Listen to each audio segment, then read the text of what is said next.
Woo! Good morning, my friends. Oh, looks like my throat hasn't woken up yet today.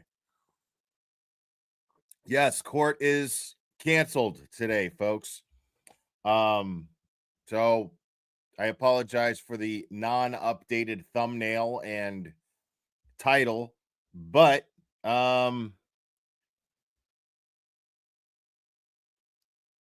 yeah, I don't know exactly why court was canceled today. I'm waiting to hear from a source. Let's see.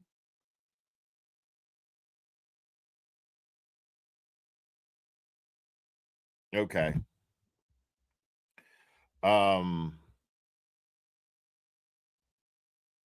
Okay.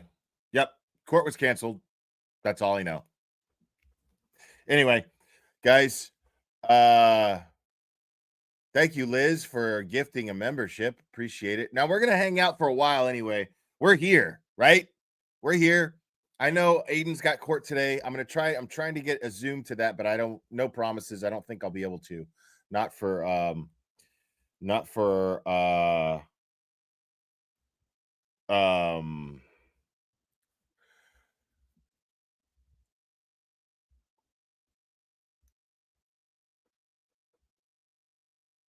sorry.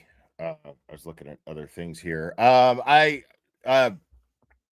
Yeah, I'm trying to maybe get yeah, Aiden's streams from that courthouse are never streaming, but maybe I can get a Zoom. If it's just the phone, then yeah, because I know that he's got court in Worcester, but but I don't have a Zoom for that, so I don't know. We'll see. Maybe we'll just hang out, wait to see what happens. We'll check Twitter, see what see what any updates take place.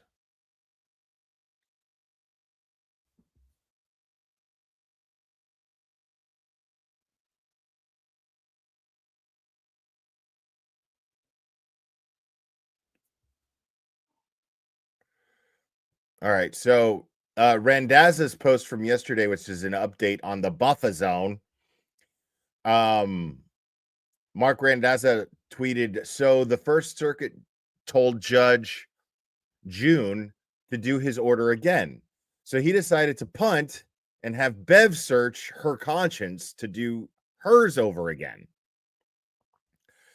The Constitution is getting handed around as time ticks. So the latest filing is here. So I have another filing in the name of Jason, Allison, Lisa, and Samantha. And I think Turtle Boy went over this last night. But I'm gonna read it anyway because the buffer zone thing is a big deal, because we're actually going to talk a little bit about that in the meantime, because there were some buffer zone issues today. Not really, but so this one is from Mark Randazza. This motion says emergency motion for clarification to enforce this court's May 9th, 2025 judgment. Plaintiffs' appellants respectfully move this court to clarify and enforce this per curiam opinion and judgment that is issued late in the afternoon on May 9th, 2025. The court vacated the district court's denial of plaintiffs' appellant's motion for preliminary injunction and instructed the district court to determine how the buffer zone order has been interpreted and applied, and whether the lack of mens rea requirement renders the order insufficiently tailored. The district court has failed to do that. Instead, it is letting the case languish for a week so that Judge Cannoni, the state court judge, might act as if she chooses to do so. Specifically, the district court issued an order staying the case until May 19th, 2025. Further status conference, not even a hearing. A stay is the antithesis of what the court directed the district court to do. Yeah, a stay is, yeah, it's I gather that word means the opposite. or contrary to. While it would be nice if Judge Cannoni took the initiative to fix her unconstitutional buffer zone order, she has had 3 days and has done nothing. She could have done something. As a matter of fact, she has all day today to do it. After all, she is a party to these proceedings. The district attorney is as well. Yet nothing has happened. The Commonwealth filed no modified proposed buffer zone order. Judge Cannoni did nothing sponte. I don't know any of these legal Latin terms, bro. Plaintiffs' appellants have no ability to intervene in the Reed case to seek immediate action. Urgency is required. Every day the buffer zone order continues unrevised is a day the First Amendment can never recover. But the district court should not be permitted to wait another week, let alone another day, without a guarantee of relief from plaintiffs' appellants. And as plaintiffs' appellants have wrongly been accused of sleeping on their rights, they have no choice but to seek emergency relief here. Moreover, as the court knows, its opinion affected 3 separate district court cases in the U.S. District Court for the District of Massachusetts. In addition to this case, the opinion is relevant to blah, blah, blah, blah, blah, blah, blah, blah, blah, blah, blah, blah, blah. Okay, yeah, there's a lot here. Yeah, so, oh,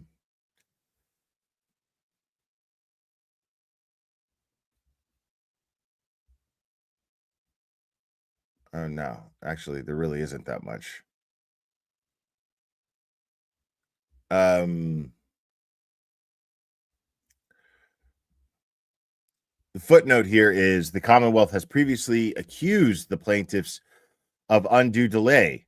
Meanwhile, plaintiffs have moved faster miles an hour. Jonathan Richman, the Roadrunner on the Modern Lovers. I don't know what any of that means. The Commonwealth's accusations to the contrary are ridiculous. The case was not ripe until March 25th.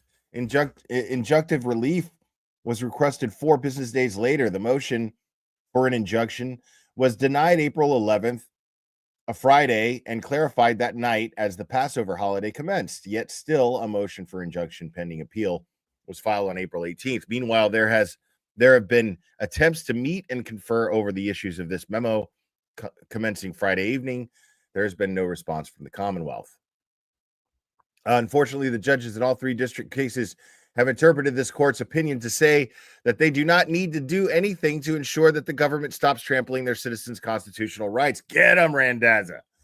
Instead of a wait-and-see approach, the court should clarify and enforce its decision. Since Judge Cannoni has failed to act, the district court should be directed to immediately implement this court's decision to ensure that only a narrowly tailored buffer zone order with a proper mens rea requirement is enforceable, or at the very least, the Massachusetts State Police should be immediately enjoined from using the pretext of the buffer zone to stifle journalists' news gathering activities, and from using the pretext of the buffer zone to harass and threaten citizens, like plaintiffs' appellants Mr. Delgado and Ms. Walsh, who might merely exist inside the buffer zone wearing clothing or holding signs emblazoned with statements they disagree with. If it was the court's intent to permit Judge Cannoni to have a chance to give respect to the Constitution, the only permission she needs is 24 hours to see the error of her ways. She trampled plaintiffs' appellants' First Amendment rights without due process. She has had what she would not give the plaintiffs due process. She has had an opportunity to be heard. She has had the ability to correct herself, but thus far declined to do so. Norfolk County remains part of the United States, and the Constitution is not a mere inconvenience there. It is the law of the land. The case needs a firm timetable, not a wait and see and take your time pocket veto. 24 hours is sufficient for both Judge Cannoni and the Massachusetts State Police to rejoin the union. Well said, Mark Randazza. Well said, sir. We love Mark Randazza.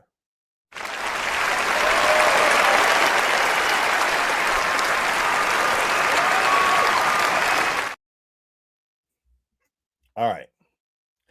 Now,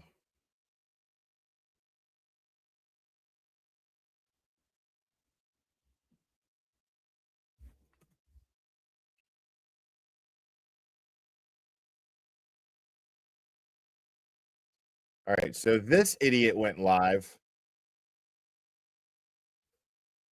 This is how this went for him. Okay. We'll do something fun today. What do you want to do? I'll talk about it later. Huh? I don't want to talk about it right now. Okay. Literally, the cops pulled up, and I still can't find. On the public side, it's not easily accessible, and it keeps timing out like my internet. Well, no, I have four bars now.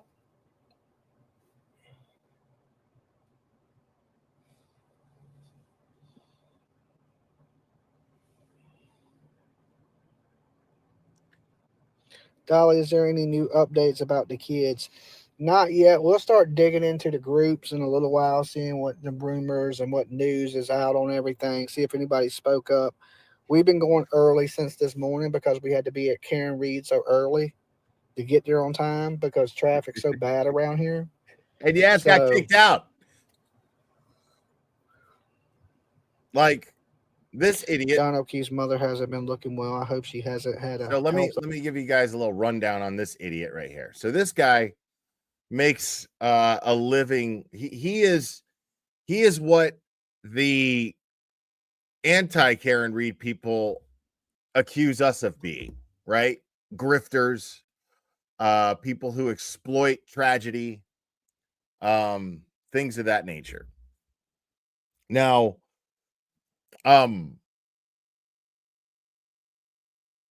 what this guy does is, in my opinion, the lowest of the low. I think he's lower than JLR. JLR is a piece of shit. JLR is an absolute and utter piece of shit. And JLR has done much lower things than this guy has done. That's true. But what he does for content is way lower than what JLR does. What this guy does is he just exploits, basically, he exploits missing children. Missing children go missing. Children go missing, and he will spread rumors and false information about the family. And that family might be suspects. Who knows? But the problem is that there's an investigation and there's a child who is out there missing, not dead, because we don't have any information on said child just yet. That child is just missing. So he's already accusing people of murder. This is dangerous for two reasons. A, because the people that he is always accusing, there's never any evidence against. There's never any foul play suspected by the professional law enforcement investigators tasked with the responsibility of finding these missing children. So there's that. And so therefore he turns the entire public against people who could be grieving more than anybody else, that and missing this child more than anybody could possibly imagine, and worried out of their minds. And he's spreading rumors about these people and calling them murderers. This is very, very dangerous. Second, the reason why this is very dangerous is if you spin a narrative and you have thousands of subscribers, and he has thousands, if you spin a narrative that a missing child is dead when there's no evidence that that child is dead, what happens is people subconsciously stop looking. They stop keeping their eye out. When there's a missing persons poster, they don't look out on the street to see if they see that kid is missing. They assume that the kid is dead. And their focus is on accusing someone and pointing fingers at someone. That is dangerous. And that is how this guy makes his money. And he makes a lot of money doing it, because there is a shit ton of really stupid and shitty fucking people out there. And yes, if you support Dolly Vision, I'm calling you a piece of shit, because there is this guy is making a shit ton of money, and there is a shit ton of people out there that support this, because everybody wants to be the super sleuth. Everybody wants to be the one to crack the case. You're not going to be the one to crack the case. There are professionals tasked with this responsibility. They are trained to do it. This is why I don't fuck with missing kids cases anymore, because I would always approach these things in a responsible manner. And the only way that I could actually get any content out of it where I felt where my conscience was clear was to make fun of people like him and people like Bullhorn Betty who do the same thing and people like JLR who do the same thing. Because I other than putting the child's information out there, you are overstepping and you are impeding on an investigation. If you exceed that responsibility, that if you exceed that in any way, overstep that in any way, beyond simply sharing the child's information, then you are impeding on an investigation and diminishing drastically that child's chances of being found. Because what happens? You get thousands of idiots who call the hotline to give tips on the missing person. And instead of giving tips, they give their bullshit, wacky theories on family members. And this takes up resources. And they have to follow up on every tip. So what Dolly does is the lowest thing that a YouTuber can fucking do, in my opinion. Absolutely fucking disgusting. And he's from Virginia. Now, his wife, that's a whole nother thing. I don't know what's going on with his wife, dude. Like, here in Tennessee, we pet and feed our dogs. We don't marry them. I don't know what the fuck this person is that he calls a wife, dude. Like, I feel like I need to repent every time I look at her. She looks like a fucking dog. And he takes her with him everywhere he goes. Like, she's a little chihuahua. It's the weirdest thing in the world. Like, and now she's pouting. Now she's pouting because they couldn't come to Norfolk County to Dedham and cause trouble. Now she's pouting in the car with him because they couldn't, their day of ruining other people's day has been ruined. And now they don't know what to do with themselves. Health emergency. John, to get your, we also updates about the, Listen. I don't want to talk about it right now. Oh, talk about it right now. Literally, the cops pulled up, and I still can't find on the public side. It's not easily accessible, and it keeps timing out like my internet. Well, no, I have four bars now.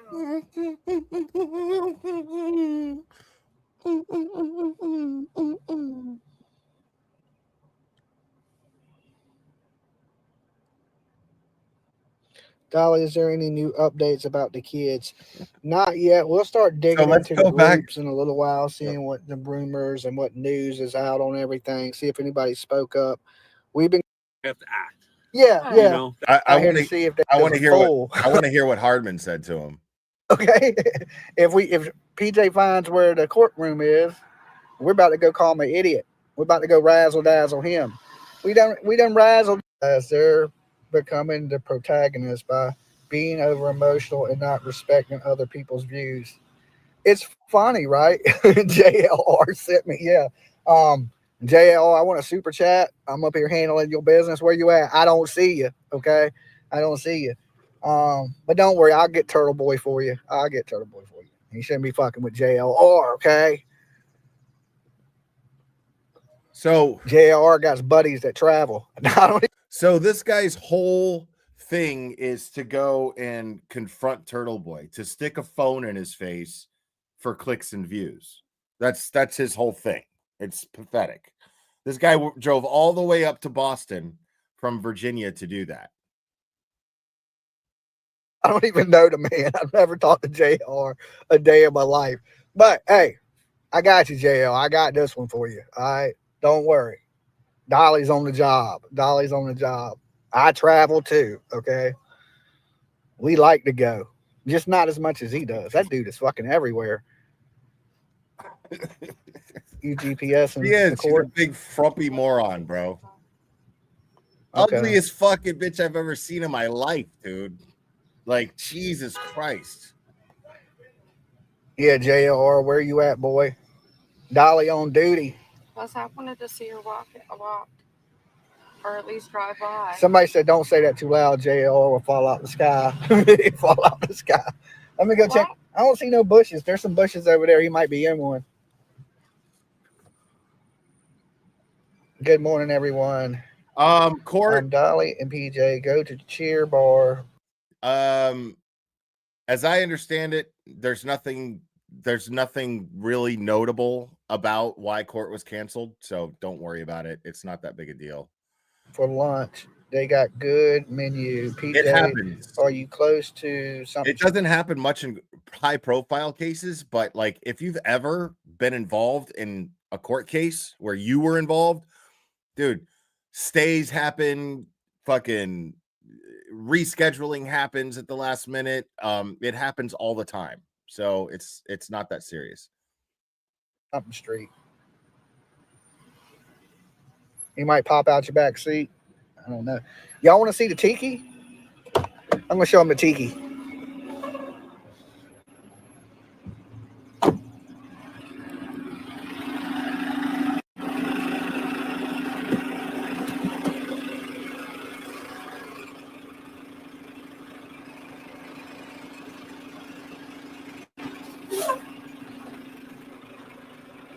Dude, how do you? See it? Nobody gives a fuck, bro. He was standing up, but Karen Reed backed into him. Y'all hear me? I said the tiki was standing up, but Karen Reed backed into him. That's fucking hilarious. Like, think about the kind of people who find this guy funny, bro. Murph's Tiki in Delaware is where we got that.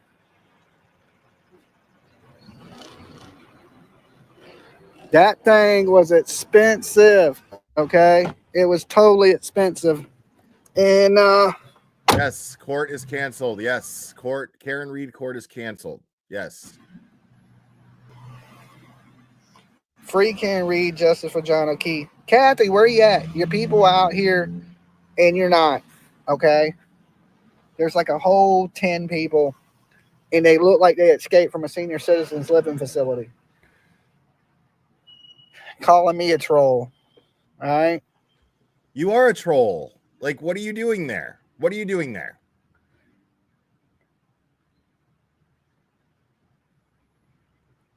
You should carry it into the court and put it on Karen Reed's table when she gets found guilty.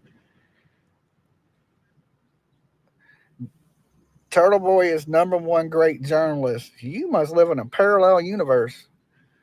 That dude is a fool. Okay. If PJ finds where the courtroom is, like, you see what we're about to go call him an idiot. We're about to go razzle dazzle him. We're gonna go razzle dazzle Turtle Boy. This is his master plan. We're gonna go call Turtle Boy an idiot. This is his master plan. We done razzle dazzle the damn Karen Reed supporters today. Right? Tomorrow I'm gonna come out here with Kool-Aid, okay, and offer them Kool-Aid. No, what simply happened was that, and I don't even think we got there yet. That's why I rewinded it this far. So, but today we just hit them with the razzle dazzle walk by because somebody told me, roll up, push up. Well, you don't get no more pushing up than this. I'm here, okay? For all them people, you won't come out here. Confirming in words. He's confirming that he's gone there to look for trouble. So if he shows up to Turtle Boy's hearing and anything takes place that gets out of hand, anything beyond words, he's telling you that that's what he's looking for. That's what he came to Boston for. This is what he's letting you know. I mean, out here, I'm here. Okay, I'm right here. I'm sitting right dead ass in front of the courtroom. Look. See the reporters? He's a moron, Johnny O. See the people? I'm here. It don't get no more push up than this. I'll walk right up to everybody. I love No I more. love how he got quiet. He was like, "It don't get more push up than this." And I walked right up to everybody. What's up, Sleuthy Goosey? Rolling up and rolling up. You know what I'm saying? Say it again. I'm here. All right. I'm like me to say it 3 times. Dolly, show up. Yeah, I have a source, but it's when it comes to Karen's hearing, it's again, it's not that serious. It's shit happens. It's beyond me to discuss the details of it, but it's shit happens. It is what it is. Dolly will show up. Everything's fine. Everything's fine. Oh my God, Dolly, you all you stopped need in to my know. state. Yeah, I'm here. I'm surprised you got parked. Pass out some dum-dums. You're in Delaware. Don't get yourself put in jail. Mind your bubble. I'm going to be in my bubble. I was nice to everybody. I was polite. When I walked by, I said, excuse me. Thank you. Have a nice day. You know, I was nice. I was nice to everybody. I'm not treating people mean out here. They're the ones that were saying things to me. You know, troll coming through. Well, because You know, he's that a type of troll. stuff. You're a troll. And That's why. who is the troll? The last time I looked, I had what, almost 75,000 people. Yeah, you've got an audience 75,000 trolls. Like everyone knows this. Like you troll my chat. People see you trolling my chat. What are you talking about? 65. I'm off by about 10,000. 64. I think it's 64. But that would make you guys out there the trolls. I'm not a troll. I'm a content creator. I bring content All to the right, internet. I'll stay on top of So that. If there's it a would court make Zoom, you guys out here holding signs that look like hey, shut up for a second, man. As long as if I could get that Zoom, I'll stream Aiden's hearing, guys. you belong under a bridge. The trolls. Okay. So I mean, it is what it is. Um I didn't just leave bingo, okay? No, Karen does not have court today. Dolly has button down on. He is carrying himself with dignity. That's right. I'm nice. I'm polite. I didn't come out here to treat people mean. I came out here to see if they would get razzled. And they did. It shows you. Here's my thing. I don't care if you support Karen Reed, right? You can support Karen Reed all you want. I don't have a problem with you. I think a lot of these people out here are good people, right? But they're acting foolish. They're acting childish. They shouldn't act like. Why did you come out there?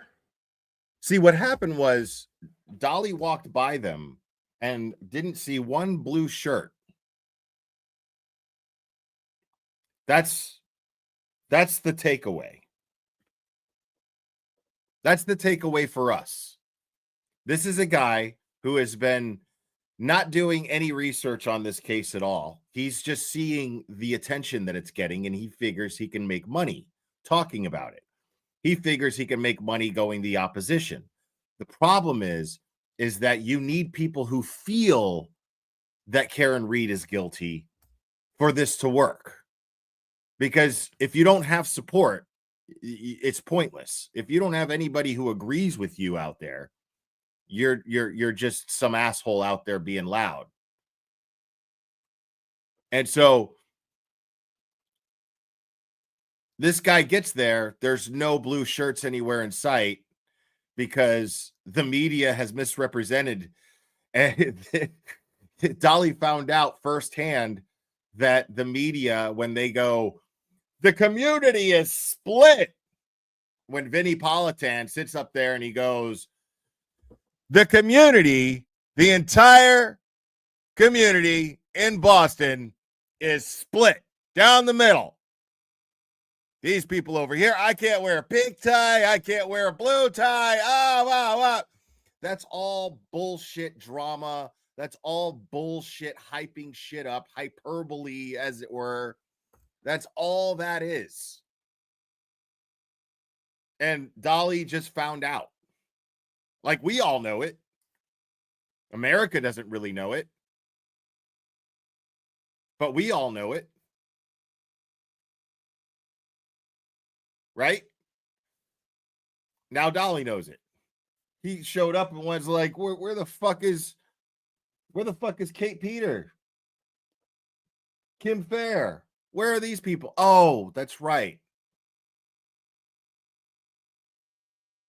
They're sitting at home collecting fucking benefits from the government and watching Maury.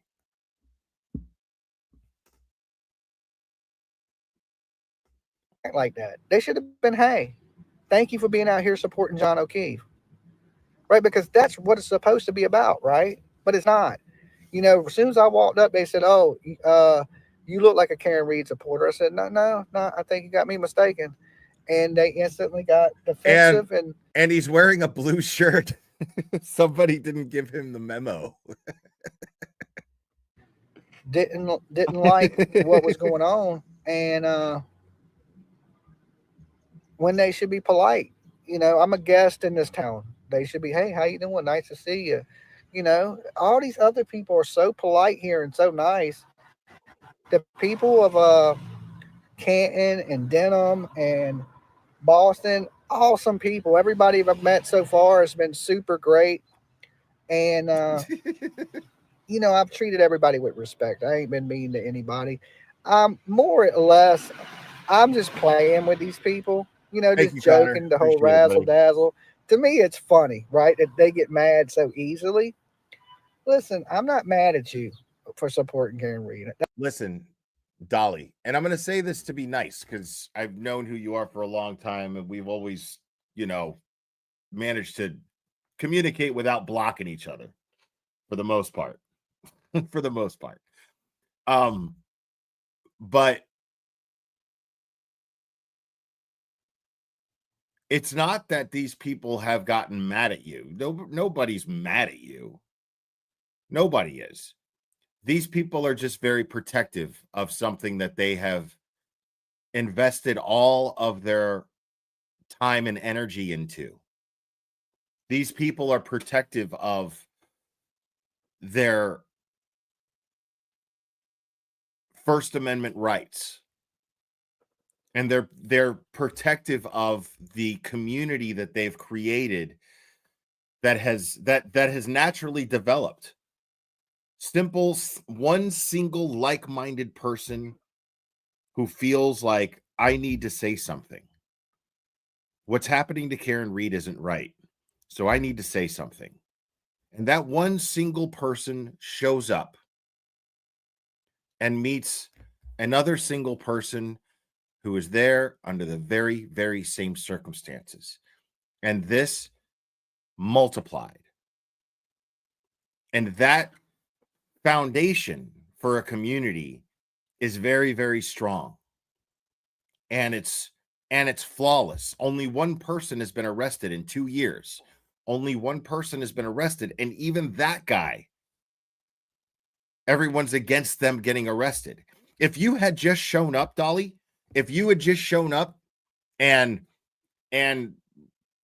said, "Hey, hi, everybody," and then Hardman threw you in handcuffs and threw you in the back of the of a paddy wagon, all of those people would have been like, "Hey, what the fuck? That's not okay." Because everybody understands that you have just as much of a right to be there as anybody else does.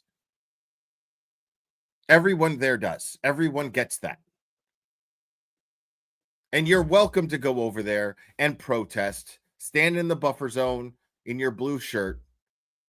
But the thing is you went down there to cause trouble. You blasted my chat. When I had thousands of people in here, you blasted my chat talking about, I'm in Boston. I'm going to be in Dedham. Pull up, blah, blah, blah.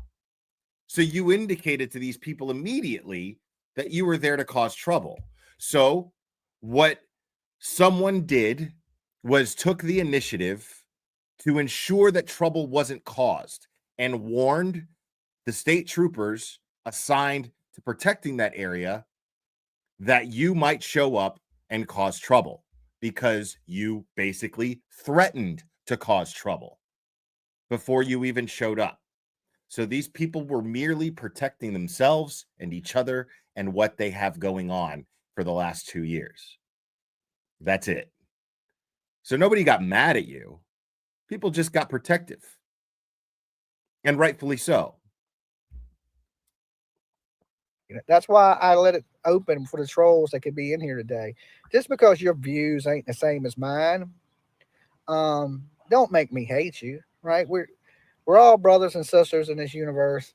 Some people are a little brainwashed and act childish, but hopefully now that they know who I am, they'll go look at this video and realize, you know what, we should have been nice to him. He's probably a pretty nice guy. You know, we may have a lot of things in common. We just disagree on one thing, you know, but I guarantee you this. If I walk back there and talk to them people, there'd be a million things that we agreed on. And this is probably the one thing we don't. We're all the supporters this trial. They're not here. There's like 15 people here, and they look like they left a bingo hall, right? I was thinking B8 when I walked by them. Okay. You see what I mean? Immediately he wants to insult. That's why I have no bones calling his fucking wife a dog. Because he just wants to insult people. They smell like regret. And like he starts with the whole, oh, I got no problem with any of you guys. You know, everything's cool. I got no problem with you. And then he starts with the personal attacks. Like, no, you're not fooling anybody. You're a dipshit. And cigarettes. I'm just saying, like bad decisions and lung cancer. It was a mixture of the two. Okay, that's what it was like. So,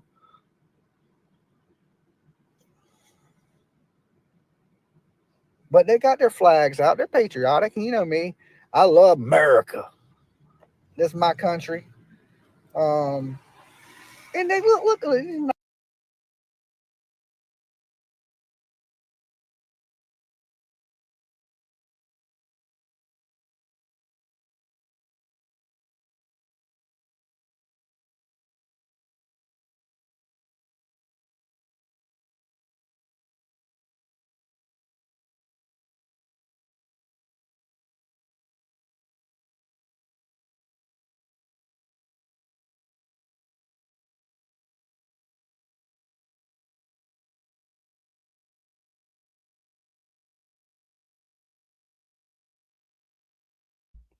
Sorry, I had to make a quick phone call. Looks like Dolly privated his video. He didn't get struck. He just privated his video. We like to call that dirty deleting, is how we like to refer to that. Because somebody's feeling a little ashamed. Right, exactly. PJ triggered much. I mean, listen, dude, you're not gonna come down to Boston to troll people, and we're not gonna fucking out troll you, dude. Like, I can't wait. Honestly, what's really funny is most of us are looking like none of his viewers give a fuck about this, which is really funny. He's trying to make his viewers give a fuck about it. But what's really funny is, like, we're the ones looking forward to him going to Aiden's courthouse. We can't wait to see that shit. You know what I'm saying? Like, this is what Turtle Boy does. You know, like, he doesn't get that. He's like, oh, I'm going to go down there and I'm going to razzle dazzle Turtle Boy. No, you're not. No, you're not. No, you're not. You're not. You're not going to razzle dazzle anybody. You're going to look stupid and we're all going to laugh. And like, I could say this because it's a win-win. If you don't go, it's a win. But if you go and I tell you and you just privated your shit because I'm talking about you and I was reviewing you and you're on your way there and then you look stupid because inevitably, like, you already show up by default looking stupid. It's just the way you look. You look stupid anyway. But as soon as you show up looking stupid, you're not going to not look stupid trying to razzle dazzle Aiden Carney. I really, really can't wait for that. I'm really looking forward to it. I have to check. I have to keep checking here, because I know that other people will go to the courthouse, and be streaming it to support Aiden, and they will no doubt catch it on camera. And I'm just here for it. We all are. We all are, Dolly. We can't wait for it. Like, we're really excited about it. That's what's really ironic, is nobody but us is looking forward to that. Like, nobody on your end of things is looking forward to that. This is how stupid you are.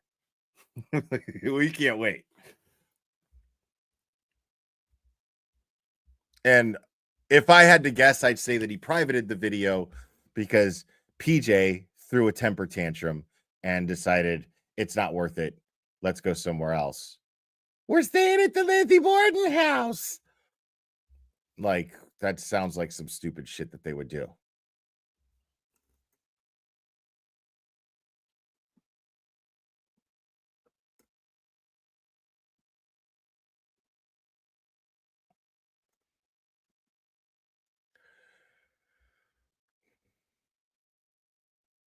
Now, let me see if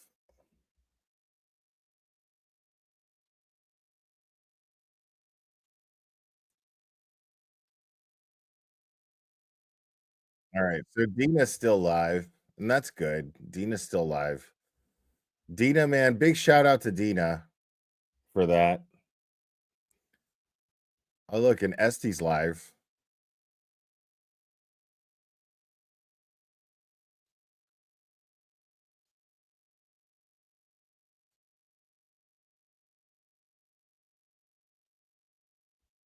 Okay, so if anybody wants to go on Este's field trip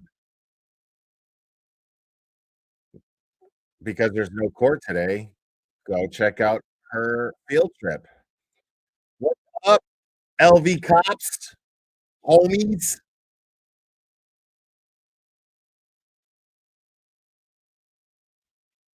So this is what we'll do in the meantime. While we're waiting.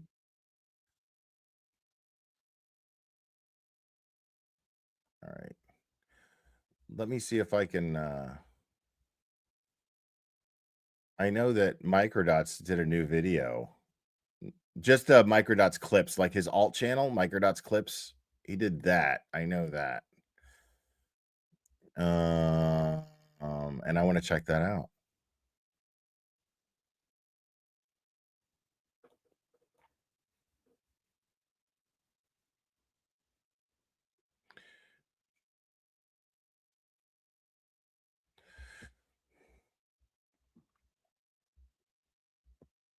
All right. So let's check out Microdots' newest thing.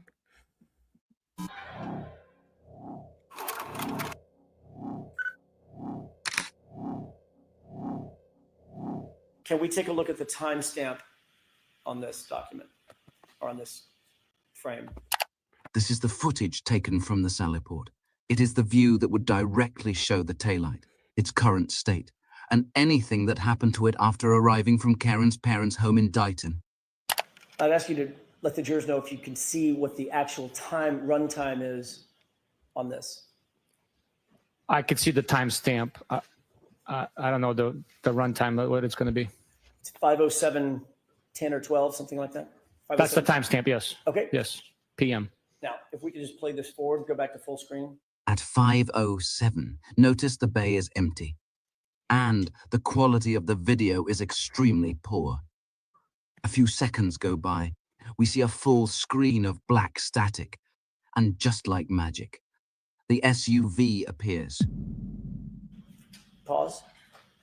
Now, how many seconds would you estimate, just in your head, just went by in real time? Approximately 5 seconds. Okay. Do you see something I'm so glad Microdots is doing this because I can't make shit out of that. in the video now? Yes. What is that? It appears to be the seized Lexus SUV. And now let's look at the timestamp. All right. Now, I have a source. And according to my source, Karen simply wasn't feeling good, and she didn't even want to take the whole day, as I understand it. But they just said, fuck it, let's just take the whole day anyway. So it's not serious. It's not a big deal. Everything's fine. Court will be on tomorrow, at least so far.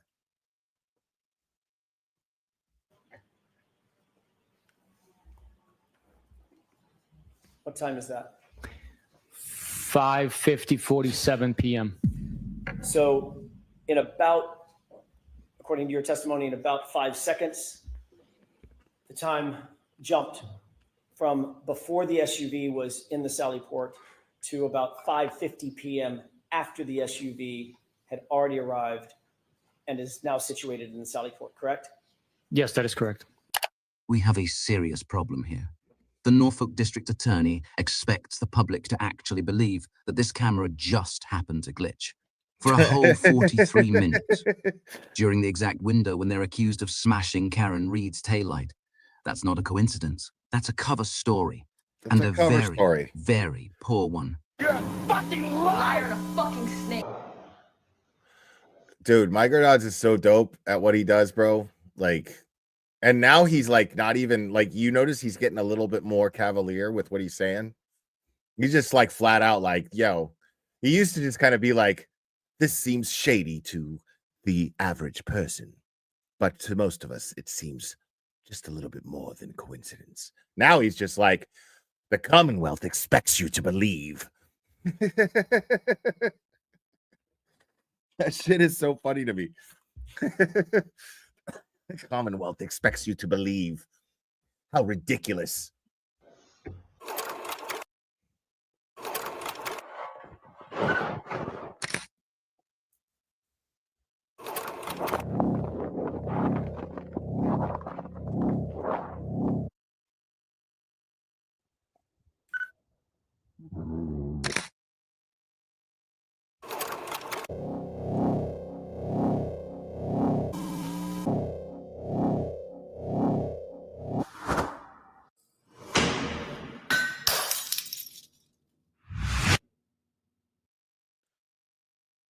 All right. Yeah, man. And your Vegas beaches are fucking awesome, dude.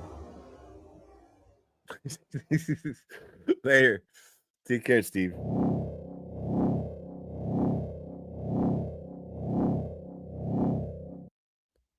right. Yeah, this is just a short one.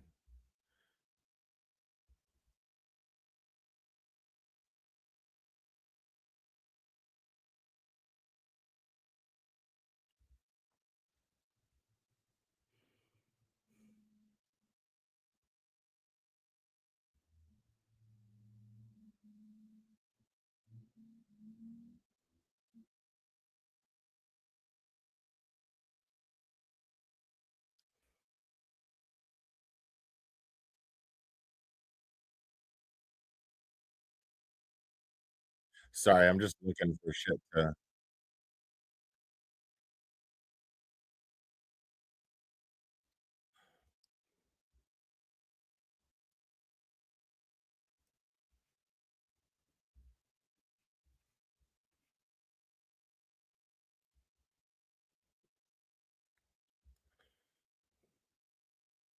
Oh my God, bro.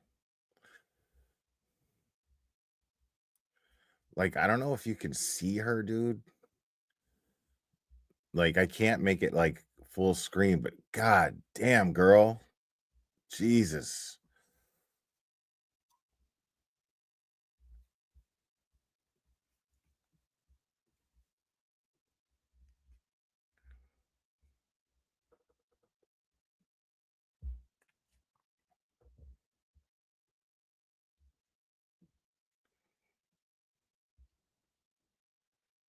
All right.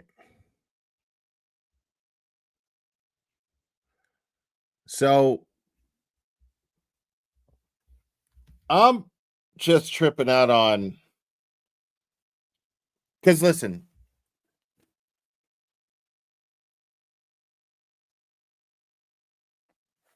the now all kidding aside, like I just want you guys to know, all kidding aside, like, for those of you who don't get that the difference between what I do as far as satire goes and like being like dead serious about something, like, because I don't like hold back. Like, I'm pretty, you know what I mean? Like, when I get passionate about something, I get really passionate. And I was absolutely, and I still am. I want to be very clear about this. The fucking shoe. No, I'm just kidding. But seriously, like the shoe, I stand by every word of it, and I still stand by my words. By the end of this trial, I will have satisfaction when it comes to this fucking shoe business. All right? I will. Mark my words about it. But some of y'all don't realize that, like, I'm also just kind of half kidding about it, because the thing is, you have to understand, this is not something that matters. The shoe doesn't matter. Like, I've been using it as an ongoing bit since before the weekend. You know what I mean? Like, it's not something that I'm like seriously like obsessed with. You guys gotta like relax and calm down. Okay.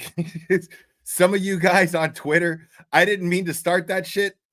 And I get it. Turtle Boy was up here and he was like, I blame you because everybody keeps emailing me and blah, blah, blah. Like, calm down. Okay. Calm down. Like, yes. Yes, I stand by everything when it comes to the shoe, but you have to understand, I also understand that there are way more important things that the defense is going to focus on. And yes, I believe that the defense knows about it. So, I mean, if we know about it, the defense knows about it. Nobody cracked anything here. Now, maybe I got a buzz going about it. That's fine. I'll take accolades for that. Sure. But it's something I noticed. A lot of other people noticed it. And a lot of other people noticed it last year in the first trial. I noticed it last year in the first trial. But it's not that fucking important. It's really not. Like, you got to relax, okay? And for those of you who just don't know by now, like, when I'm fucking around, when I'm just, you know what I mean? Like I when I'm being arrogant about something, I'm actually making fun of myself. This is something I should let you guys in on. When I'm acting arrogant about something, I'm making fun of myself. Okay? Like, I am the most self-conscious fucking person I know. I'm a fucking mess. That's the truth. But I like to be silly, and I like making people laugh, and I like making myself someone to be made fun of too. It's the easiest thing to do. It's guilt-free. So I enjoy making myself be someone to laugh at. So the shoe thing, like, understand, it's not that fucking serious. It's not something that is going to make or break the case. Okay? It's not something that's going to make or break the case. You got to calm down. It's just a fucking shoe, and it is a drop in the bucket of shady shit that's going on with this case. There's a lot of other things we could be focusing on, which is what the defense is focusing on, which is like Sally Port footage that the defense didn't have access to for 3 years, even though there was a motion filed for that shit to be, and we're talking motion to compel after motion to compel after motion to compel for them to share this discovery. And it's like, and now in a second trial, we're seeing footage from the Sally Port from January 29th, 2022 for the first time. Why is that? That's a serious problem. There's cuts, as Microdots pointed out in the video we just watched. There's cuts in it. It's at the exact time where we're accusing the Massachusetts State Police and the Canton Police Department of smashing the taillight. So, I mean, yeah, there's a lot of shit that we could be focused on. Like, spending that much time on the shoe is funny. It's funny, you know, making AI songs about the shoe. It's funny, but it's not like it's not that serious, dude. Like, I'm trying to make this enjoyable. I'm trying to make it enjoyable for myself. That's all I'm doing. You know, this is a fucked up situation that's happening to a very nice person and a very nice family, you know. And I'm not saying the O'Keefes aren't nice, but I was referring to the Reeds. You know what I mean? Like, this is a really fucked up situation. So they seem to appreciate the humor that I put a spin on, you know, when it comes to this stuff. And so I'm grateful for that. So that's what I do. That's it. I just try to make this bearable for myself, and it seems to make it bearable for a lot of you. So I'm grateful that we can find this method in enjoying this and going through this process of supporting Karen Reed. Yeah, I mean, there's too much funny shit going on. Like, guys like DePietro, like the fact that DePietro is now like a regular on Court TV is like all you need to know. Like, it's really all you need to know. You know, like how ridiculous is this? That guy is not to be taken seriously. He is an absolute clown. And Court TV has got Vinny up there acting like he's getting something out of that conversation. And it sucks for Vinny, because I can tell. I know a lot of people are like, fuck Vinny. I feel like Vinny, man. I feel like Vinny has always felt that Karen Reed at least was being railroaded. I don't know if he always felt she was innocent, but I feel like he thinks she's innocent now. I think that he supports Turtle Boy, but for some reason he has bosses that don't let him actually express it to the extent of his abilities. So, you know, I give him some grace when it comes to that. So when I see him talking to John DePietro, I don't see, you know, Jesus, what the fuck is wrong with Vinny? You know, I see Vinny going, fuck. I like, it's like they trade one asshole for me to talk to for another. You know, that's how I imagine Vinny when I'm looking at those conversations. It's like, fuck, man. Finally, I don't have to talk to this Plevin idiot anymore. And then they give me this guy now. You know what I mean? That's got to suck for Vinny. That's got to suck for him.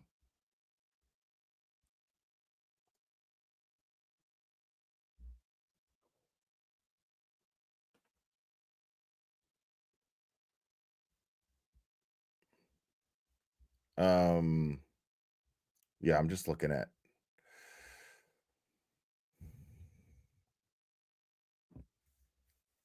Yeah, so court is canceled. Let's go over the surveillance stuff. Let's see what Julie Grant. And yes, you guys get mad at me and shit. You guys, like, what do you think I do here? It's not you know what I'm saying? Like, I don't watch Julie Grant on here because I find her insightful, and I don't do it to annoy you. I do it to make fun of her because she's retarded. So we're going to watch Julie Grant's take on the Sallyport footage. With the court's permission, I'd ask that what's been marked as GG, at least the first video, be published for the jurors. All right, so there are 4 videos on this flash drive?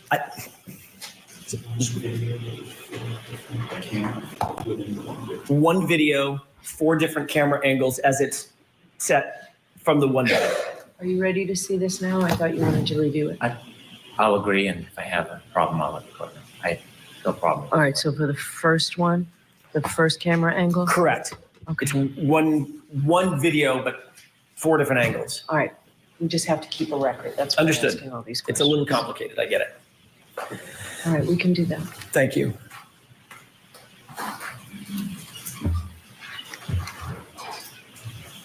And this is, Your Honor, just for the record, actually, let me do it this way. Sergeant, would you agree that we can call this the rear lot main side at Canton PD, just for identification purposes?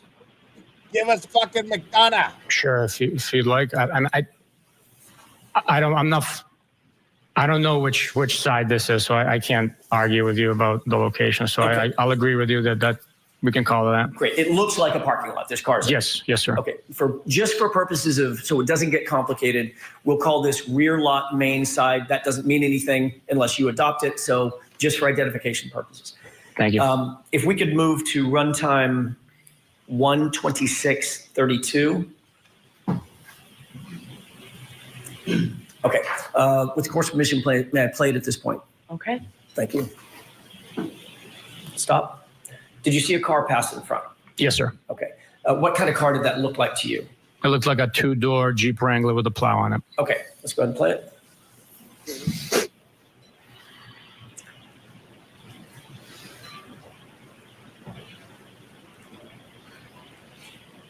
Okay, stop. Sergeant, did you, during the course of your investigation, learn whether or not anybody associated with your investigation had a 2-door Jeep Wrangler with a plow on it? Yes. Who is that? Mr. Brian Higgins. Okay, thank you. Let's go ahead and play this.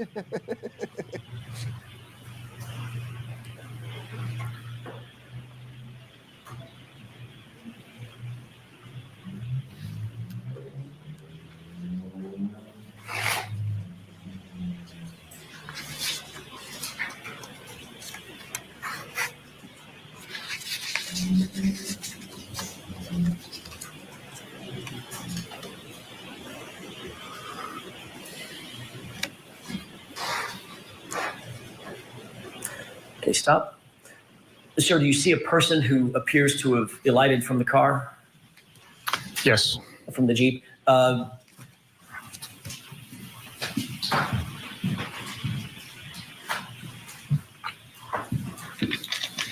Sergeant, if you could turn your attention to the screen on the right. Does that appear to be the location of the person that you're describing? That's the individual that came out of the vehicle, yes. Okay. Sure, hold on. I know it's super blurry. May not be able to at this point. Do you know who that is? I do not know. Okay. Let's go ahead and play it.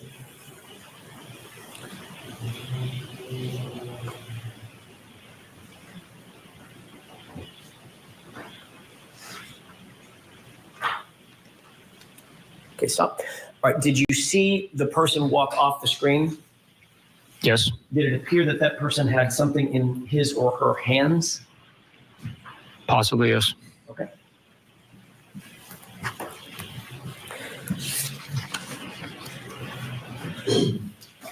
May I have a moment, Your Honor? Okay.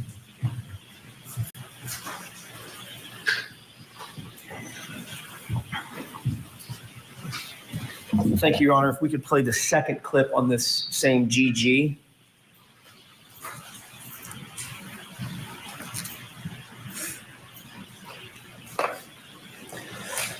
Before this is played, Sergeant, do you recognize what's depicted in this photograph?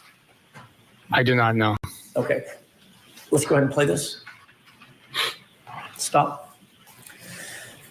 What do you see on the video at this point?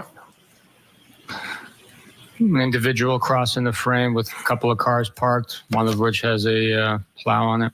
Does it look like an exterior video? Yes. Does that appear to be an exterior video if you don't know exactly where, an exterior video of Canton PD? From the facilities, yes. Okay. And describe the person that you see in the foreground at the bottom of the screen.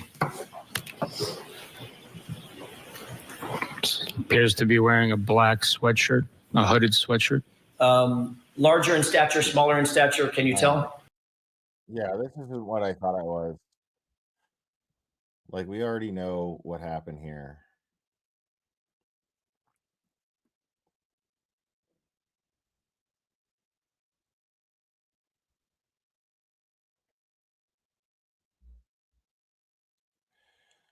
So what I'm hoping for is this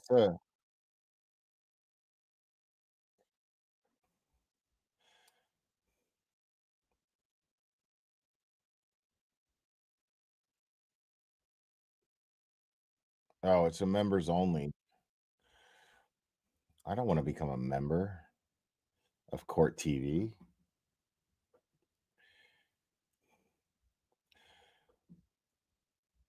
And I don't want to go through what Aiden went through last night, where he was just because it looks like I'm gonna have to because I don't know where to find it.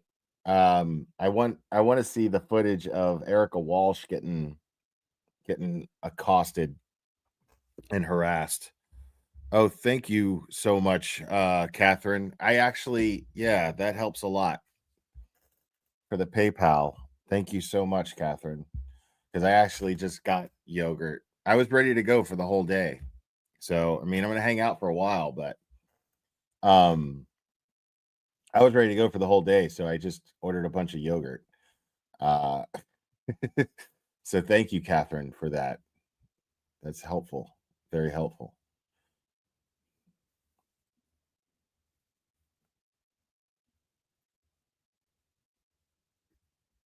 Um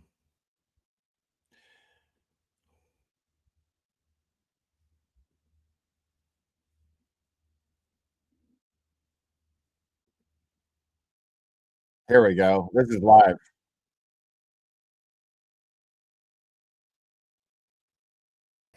You know, the folks who want to try the case on the internet, you know, go right ahead. You know, but That's what you've been all of it, I doing, think it contributed asshole. because we know that prosecutors are bound by certain ethical rules that defense lawyers are not bound by.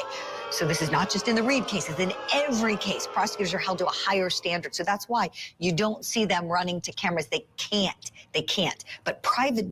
Dude, bullshit. They absolutely can. They absolutely can. So I don't want to hear that shit.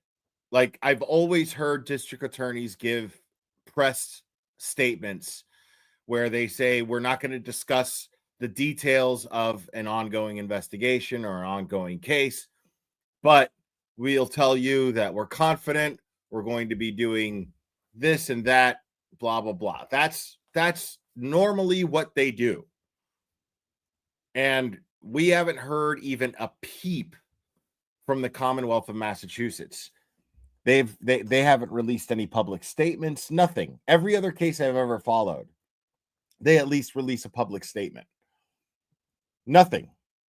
No statements from the Massachusetts State Police explaining Sergeant Bukaki's insane, horrible nightmare train wreck of a cross-examination, because that made the Massachusetts State Police look bad.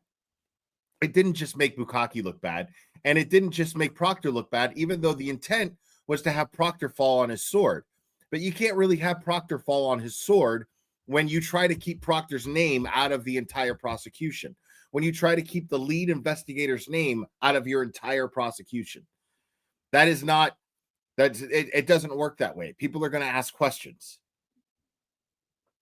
So the Massachusetts State Police looks bad now, real bad, to not just the Massachusetts locals, because they've looked bad for a while to the Massachusetts locals. Now the Massachusetts State Police look bad to the world, to the earth. So they haven't said one word to reassure the public that the Massachusetts State Police is trustworthy, that they're trustworthy, that they're capable. There's been no reassurance from the Massachusetts State Police since Bukaki's statement, or since Bukaki's cross-examination. I find that interesting. Private defense lawyers, you will see, do that all the time. You won't see public defenders do it, but private lawyers like these, they do it. I am told that I also have Corey Pegues with us, Deputy Inspector retired from the NYPD and the author of the book, Once a Cop. Corey, good to see you this morning. We're coming to the courthouse here and there as we get bits and pieces of information about this delay. I don't know if you heard Matt Johnson's reporting earlier, but we were told the O'Keefes were there, the prosecutors were there. It was supposed to be the children that John O'Keefe was caring for that were going to be the witnesses up today. That's what I love. See, this is what you that court TV. This is what you get for having assholes like DePietro and assholes like Julie Grant on your platform. Nobody's telling you what's going on. I'm a fucking jackass YouTuber, and I know exactly what's going on and as to why court isn't happening. Explain that. Why? Because I'm trustworthy. That's why. That's a simple explanation. I'm trustworthy.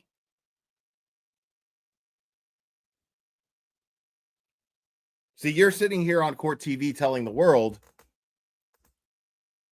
the young girl and the young boy who were sadly orphaned with the deaths of their parents. But everything put to a halt, and the defense team, unavoidable circumstances. Unavoidable circumstances. People like Just Machado. Just Machado has reliable sources because Just Machado is a trustworthy journalist. You're not. Sorry. Or at least you don't have trustworthy journalists working for you. You don't seem to employ trustworthy journalists like John DePietro. Like, did you vet this guy at all before you fucking gave this guy a platform?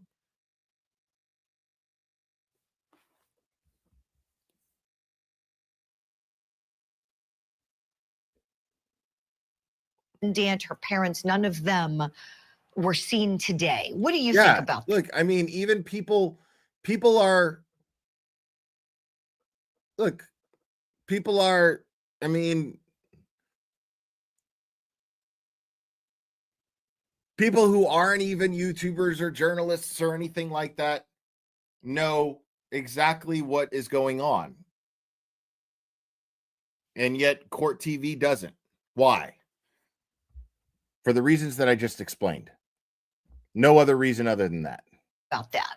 Nobody trusts court TV. Yeah, I was shocked when I saw I was hearing a reporter from Matt Johnson. Well, listen, the only thing I could think of is something really bad happened. The reads are not there. So maybe somebody got sick.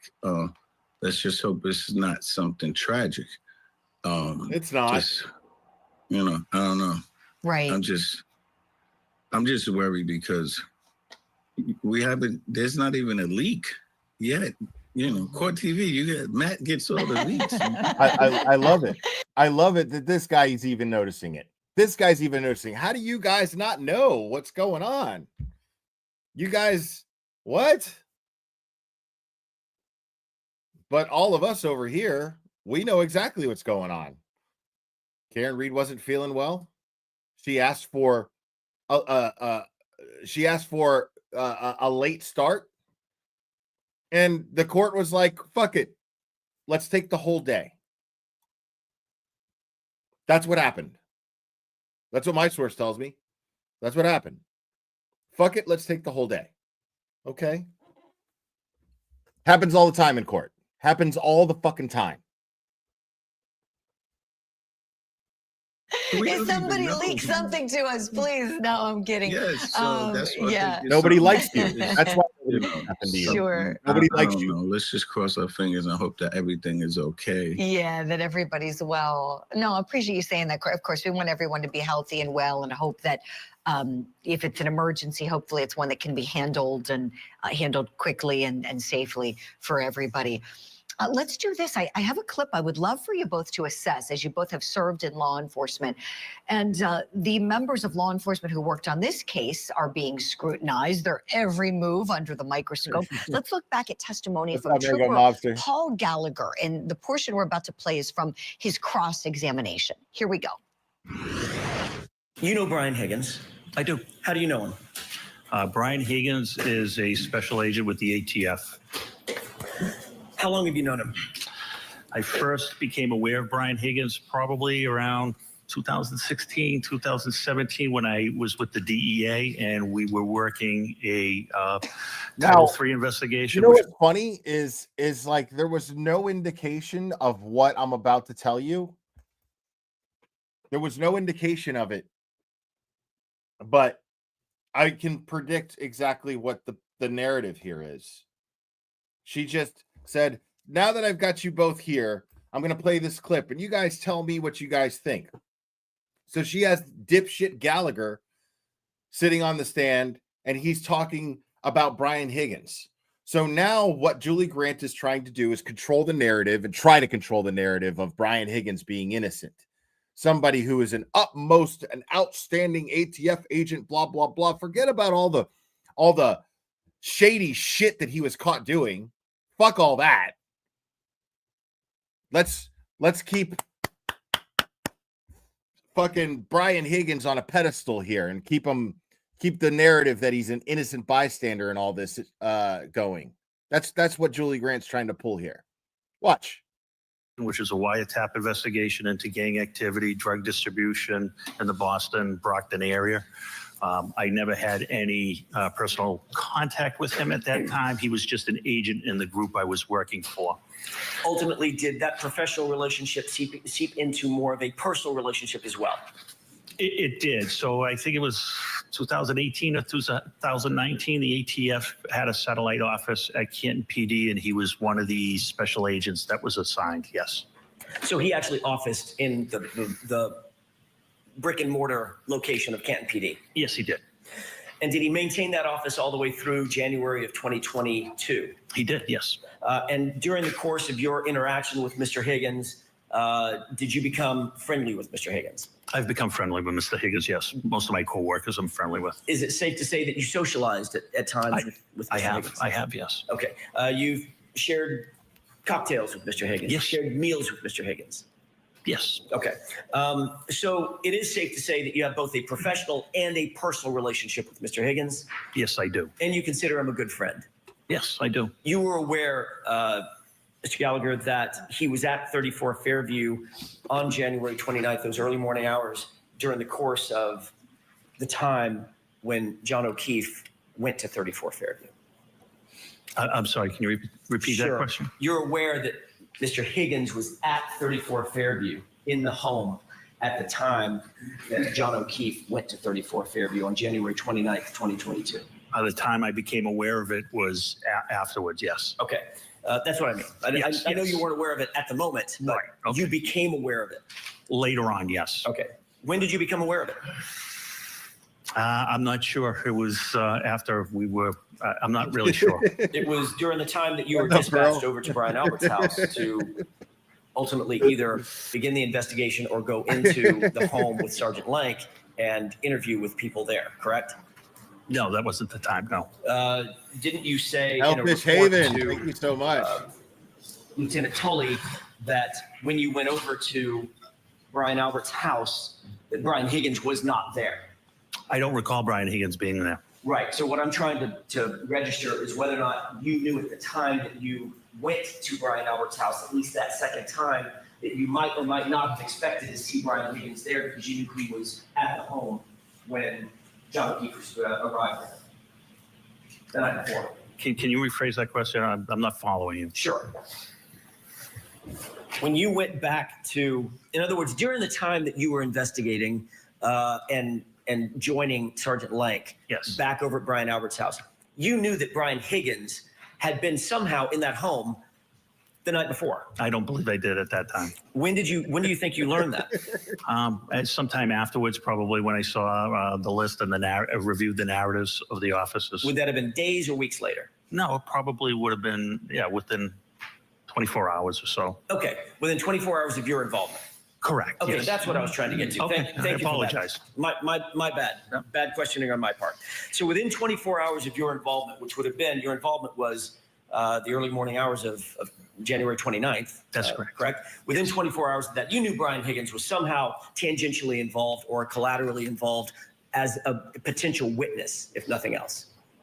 I'm not sure he was a witness to anything. I was aware that he attended the house at 34 Fairview after they left the bar. Right. And you said, well, I'm not sure he was a witness to anything. The one way to figure out whether or not someone is a witness to anything is to actually formally interview them, correct?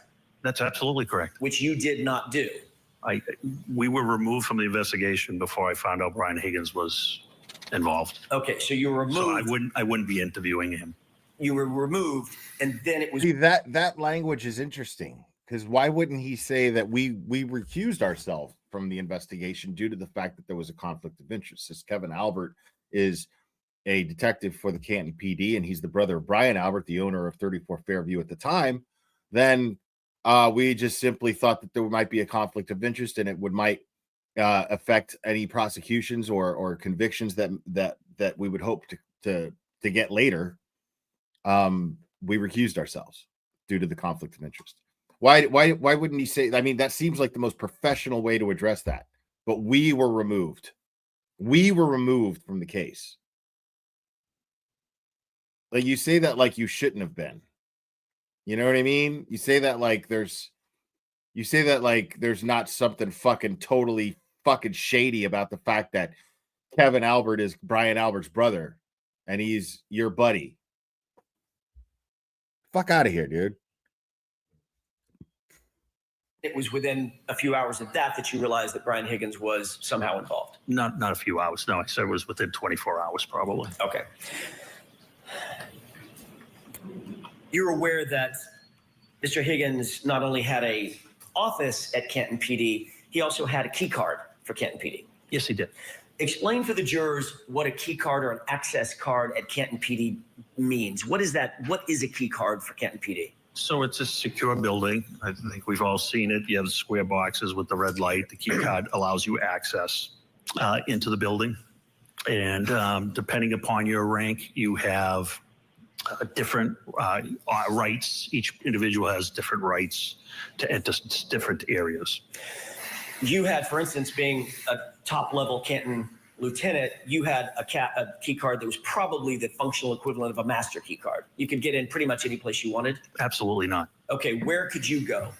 It's easier if I say where I can't go. That probably is easier. Would that be work? Explain that. So I can't go to the armory, which is where weapons are kept and ammunition is kept, and I can't go into permanent evidence. Okay. You're aware that Brian Higgins had a key card?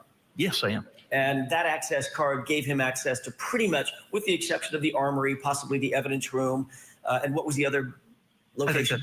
I think that's what I said, the evidence room and the armory. With the exception of those, you're aware that Brian Higgins' key card gave him access basically to the entirety of the Canton Police Department? Well, so I want to specify, I don't specifically know what Brian Higgins had rights to, but there are also parts of our department that are secured by key locks that he wouldn't have access to, and I don't have access to as well. Offices. See, Julie Grant doesn't even realize it, but I'm so glad that we're hearing this testimony right now after seeing the footage of Higgins going and getting stuff and putting them in different cars. It's starting to make me wonder what kind of access he had to the Canton PD, and if that had anything to do with what he was doing with all of those cars. He wasn't moving any cars. He was just going in and out of a bunch of them, which is fucking shady. Super weird. And things of that nature. I want to focus your attention on the Sally Port, if I could. You can enter the Sally Port, which is a fancy name for a garage, correct? It certainly is, yes. Okay. You can enter that from the outside, meaning out in the elements. You come from a parking lot adjacent to or that services the Sally Port. You can enter from there, correct? Yes, there's one pedestrian door on the main entrance side, and it's for location purposes. It's right beside the garage door that's marked number 4. And the garage door is one of those big roll-up, industrial-style roll-up doors that comes up and down? That is correct. And then you can also enter the Sally Port from inside Canton PD, correct? There are 2 locations you can enter the Sally Port from inside, yes. And Brian Higgins' key card gave him access to both of those locations, the pedestrian portal going into the Sally Port from outside, as well as the pedestrian portal from inside Canton PD.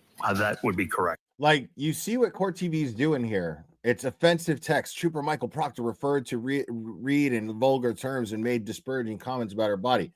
Like they're really focused on that drama. You know what I mean? Like this is what you would call a distractor, because we all know about that. Okay? We all know about that. And Proctor's not going to take the stand. The issue here is that Karen Reed and receiving these texts are secondary to how the investigation was conducted. That's just a symptom of how the investigation was conducted.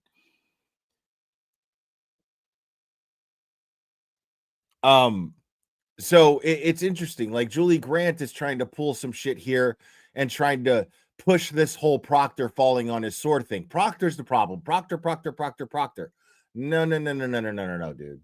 This guy didn't even see a fucking shoe laying in an inch of snow. Correct. All right, so that was just a little bit of a glimpse of that cross-examination with that state. He saw no taillights. He saw blood droplets, but saw no taillights. You know why he didn't see pieces of taillight? Because there were no fucking pieces of taillight there. That's why. State trooper. Here's what we're going to do. We're going to hit a break. We're still working to get information on why the Karen Reed trial was canceled for today. We know that Karen Reed was not at the courthouse today. Neither were the members of her legal team or her parents. We do know that all of the O'Keefes were present, their advocates, loved ones, friends, and we know. You see this shit? You see what she does? Like, I'm so on to her bullshit little game. Like they didn't show up to court. Like she's sitting here trying to like imply that they just didn't show up, that there were no shows. That's what happened. No, today was going to be a big day.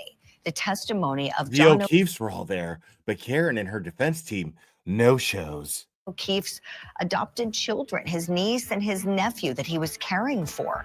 They were going to be testifying today. So we're working to get details on why the court did. Now, she's sitting here and acting like it's some sort of,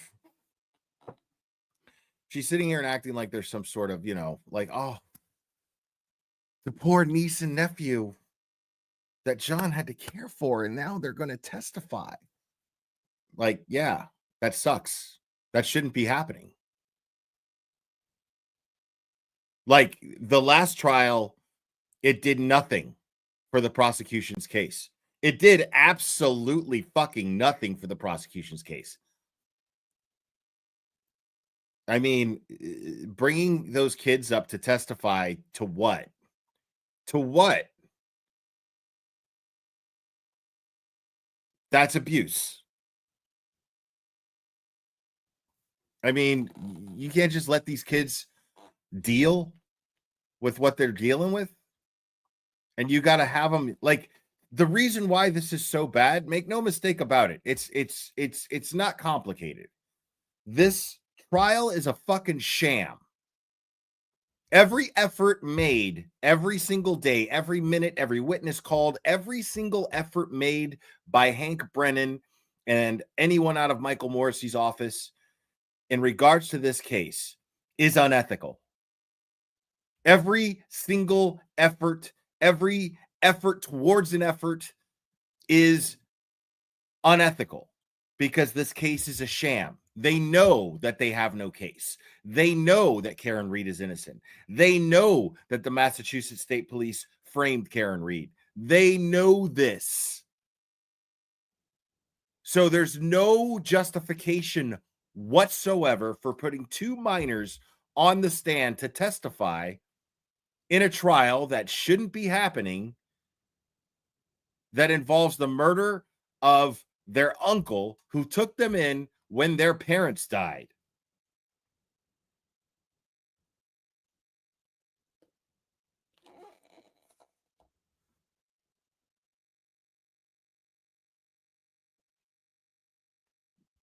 Court day was canceled. In the meantime, another court day is in session, and it may be the biggest day in the trial for Diddy. We'll take you live to New York next and have a live report with our Kelly Craft, who's on the ground there.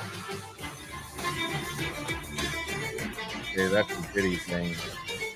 Is Karen Reed a killer girlfriend? She's guilty. Or the scapegoat in an elaborate cover-up? Let's see what her panel is here. Karen Reed is accused of murder. Welcome to Court TV Live. I'm Julie Grunt. I want to share with you a special interview that we did on opening statements a few weeks before this second trial in Dedham, Massachusetts began. It's an interview with three of victim John O'Keefe's dearest friends. Let's take a look together when they talk about this. Johnny and I grew up on the same street in a very typical suburban town outside of Boston, a town called Braintree. It's about 15 minutes away from Canton. Isn't that Carrie Roberts' husband?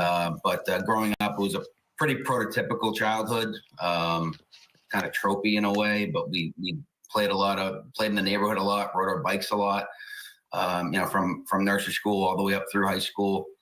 We stayed close through college, where Johnny met John Jackson, also on the panel. We all became close friends, stayed friends right through the time where he was murdered. Oh, okay, sorry. Oh my gosh. And so let's pick up where you left off. John Jackson, so you met Johnny O'Keefe in college, and what happened then next? Hey, Julie, good morning. Thank you for this too, by the way. Appreciate it. He was just an amazing man that was easy to get along with. You become lifelong friends with somebody like that pretty easily. And once you kind of got in Johnny's orbit, he kept you in close, and anybody else in his orbit kind of came in with you. So he kept us all pretty tight.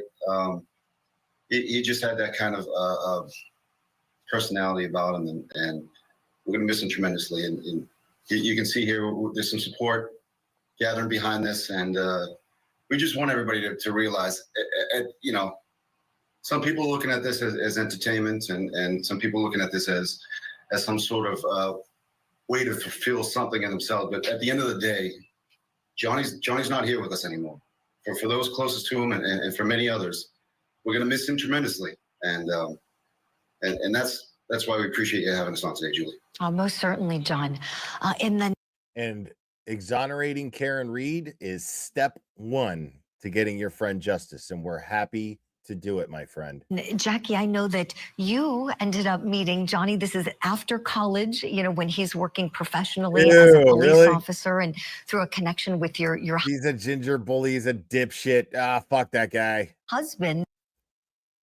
Working in the same place. Would you walk us through that?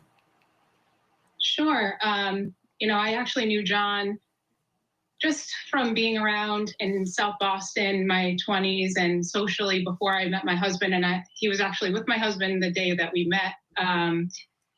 Since he took over being a parent to his niece and nephew, he moved to the town over from us, and we really formed a great friendship with him, and he'd give us a bunch of his, hand-me-down toys and sports equipment. And, we just thought that he would be somebody we'd grow old with and be friends with forever. And, my husband and John worked at the same station. They saw each other almost every day in the gym. They didn't work in the same department, but at the same time. And, I looking through photos to try and give you, we just didn't have many from the last 5 years, because you don't think of taking pictures with your best friends, and you just kind of hang out, and it's not something you think about. So that kind of stuck out to me too. Sure. And we thank you for the ones that you did give us to share with all of our viewers. And there are plenty of beautiful ones, but you're right. You never think this friend is going to be gone. I mean, he's in the prime of his life. I want to ask you all to, if you just had to introduce Johnny to all of us, assuming someone at home may be turning on the TV today, if they haven't heard about this case, what would you say about it? How would you describe Johnny? And Brenda, let me go back to you. And might I say, I really appreciate your ball cap. I know what that cap means. I'm looking at you. When I looked at you, I couldn't see until the shot got bigger. 2490, that's Johnny's badge number. So a way you're honoring him this morning. Describe Johnny to us, please, Brendan. I think everyone that ever met Johnny would say the same things. Johnny was unbelievably generous. He was unbelievably loyal. Again, as John Jackson had mentioned, once you're in Johnny's orbit, you were there permanently. He was supportive, but his loyalty and his generosity, I think, were two of his most notable qualities. Dude, Julie Grant is such a piece of shit, dude. Like, listening to her sit here and be like, and Johnny, tell us what kind of a man Johnny was like. He's right. John, let me go to you next. What else should we know about Johnny? Well, following up what Brennan What said. a fake We'll say asshole. it this way, most of us hope at some point in our lives when the moment arrives where you have to step up and be a hero, you'd like to think that you'd be able to do it. And with Johnny, the moment came when, with his niece and nephew, when his sister and brother-in-law passed. And what people don't remember really is the children were 3 and 6 years old at the time. I mean, they were just in the formative years too. And he had a single sort of bachelor life. He does kind of look like he's like doing like a 90s fucking dating video. Like a dating service video.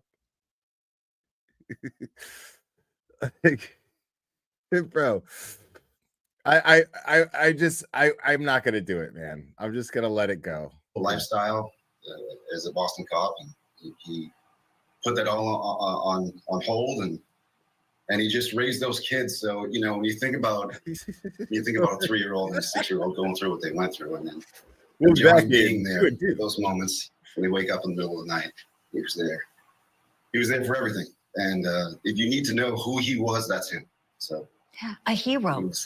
I mean, really, a hero on the streets when he would go to work and put that uniform on, not knowing what he would encounter. I but can't, then at home too, rescuing those children, those sweet children who were like, I'll do it to Julie Grant all day, but I don't know these fucking guys, man. I can't do that shit. orphaned, so sadly, because of both of their parents passing away. I mean, like they're talking about John. Somebody's saying something nice about him. Like I'm just gonna like focus on the kind words and not worry about who these dickheads are. It's almost unthinkable that this tragically happened to those children, and then to lose their uncle too, who had become dad. I mean, it's just, it breaks your heart. Jackie, to you next. How would you describe Johnny? I mean, shut up. Brendan and John said it, and I actually reached out to a couple of our close friends and asked them if they wanted me to relay anything, because not everyone has this opportunity, which I'm so humbled to, that shit is have. facts, dude. That shit is facts, man. Like I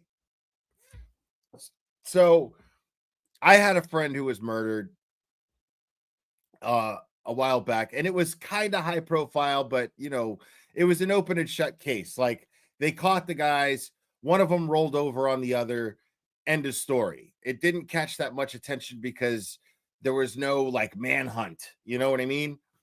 Like it was pretty open and shut. Now they still did like ID discovery specials on it and shit, right? And it's like I see certain people that would end up talking on these ID channel things, and I'm just like, you didn't even fucking know this dude, bro. Like, what are you talking about? Like, you didn't know shit about this guy, like, and to see that shit, it's annoying as fuck. And the same thing happened. I remember I was friends with this dude named Sean, and when I first started my YouTube channel, this is a guy who I just met at the gym that I worked at. He's a good dude, and he was involved in a really high profile case. They did like a couple of episodes of Dateline on it. When he first did the Dateline episode, it was like the most viewership that Dateline ever got was with that special. It was like a 2-hour special. It was like the first time they did like a 2-hour special or something like that. And so they had people on there And I remember I would just talk to this guy, like we hung out and shit. And I would just talk to this guy and he would be like, oh yeah, this lady barely even knew my mom, barely even knew these people. Like these are all just people just looking to be on TV. And that's almost always the case, dude. Whenever you see these fucking people show up and they're just like, oh, Court TV. Oh yeah. They find somebody on Facebook and they're like, you want to be on Court TV? And then they're like, yeah, I'll be on Court TV. And then they're like, oh, he was such a nice guy, kind of quiet, kept to himself, blah, blah, blah, blah, blah, blah, blah. And then you're just like, yeah. You know, you don't fucking know anybody. Shut up. That always happens like that. It always happens like kind of that. share about John, and everyone said the same thing. You know, you could count on him. He was easy to talk to. It was kind of like he made you feel comfortable, you know, speaking to him and just becoming, you know, part of his world. He stood by the people, by his friends, in good times and in bad. And what people kind of don't remember also is that around the same time that his sister passed, his best friend passed, and he took on a lot of that. Everybody always knew the serial killer too. Everybody always knew the serial killer. Yeah, you know, he was a quiet guy and kept to himself mostly, and you know, kind of looks kind of detached from everybody else, and waved to him, and you know, sometimes he waved back, and that's like it. That's it. Nobody knows shit about any of these people, dude. Like, shut up. You don't know anything. Oh, here we go. I think we got a super dad. Super dad. I think we got a super dad. Super dad. Super dad. Super dad. Dad, dad, dad, dad, dad. I think we got a super dad. How dare you? Not that Dina, thank you so much. My husband's name is Ed. Family and friends call him Eddie. If anyone else called him Eddie, he'd be like, who the fuck are you? Right? Not that Dina. Thank you so much. As well. And you know, he just never asked for anything in return, did it quietly, did it, you know, without question. That's just who he was. Just selfless. Who he was. Well, Jackie, I don't believe we knew that. This is news to me. So, you know, his brother-in-law, his sister both pass away. And then nobody ever talks ill of the dead either. You know what I mean? Like nobody ever does. You know, like he was just so giving. He just gave and he didn't ask for anything in return, and he never wanted any type of he didn't even want to thank you. He was just that kind of person. He just gave without wanting anything back. That's everybody. That's everybody who's dead, by the way. Just so you know. That's everybody who's dead. That's everybody who's about to get fucking put in the ground at a funeral. Everybody. Every single person. They were so nice and they thought so much, and nobody ever sits up there and goes, dude, this guy, like, as soon as you fucking give him a fucking $1, bro, this guy wants 5. You know what I mean? Like, I did everything I fucking could. You couldn't make this fucking guy happy, dude. He was a dick. You know, like, I'm not happy he's dead, but I'm happy he's out of my life. Nobody ever does that. Nobody ever does that. Ever. And then Johnny steps in to be dad to the kids, and then for some reason, all of a sudden, when you die, you get sainthood. You know, all of a sudden, all of your sins are fucking washed away, and anything that you've ever done wrong is forgotten about, and then people make up all these fucking lies about how great you were. Like, it's crazy. It's so crazy. And then there's always like a competition. That's my favorite. I love the people who compete for grief. You know, who's grieving the most? Who's affected by the death the most? I love that competition. Dude, I don't go to funerals, dude. Like, for people that I really love and care about, I don't go to fucking funerals, dude. I stopped after my buddy's last funeral. Well, I mean, the last funeral I went to, that was a friend of mine.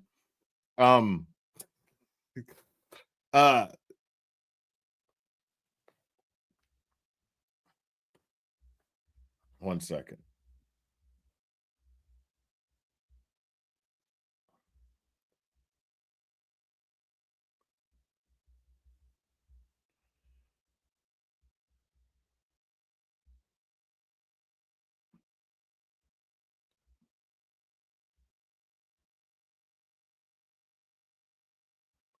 Sorry. Yeah. No. I love that shit. There's always I stopped going to funerals, dude. Like after a friend of mine died, like it was like 10 years ago at least. Yeah, I can't I no, and I'm not saying John O'Keefe wasn't a saint. Now, all I know is those text messages, he wasn't being very nice to Karen. You know what I mean? He was being kind of a dick. He wasn't like abusive or anything. I'm not saying he was a piece of shit. I'm not even talking about John in this scenario and what I'm talking about. Just got me going on the subject. There's no court, so I figured I'd fucking talk some shit. Excuse me. But no, I'm not referring to John. John does not apply to what I'm talking about here.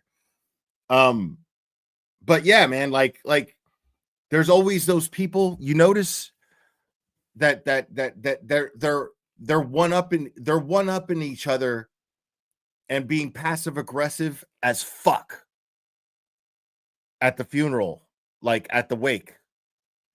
You know what I'm talking about? We the people, thank you so much. Why is that guy standing? No chairs at your house? I don't know, dude. I don't know. It's just funny. But yeah, like I can't I can't stand that shit. Like this weird, they're trying to one up each other. Oh my god.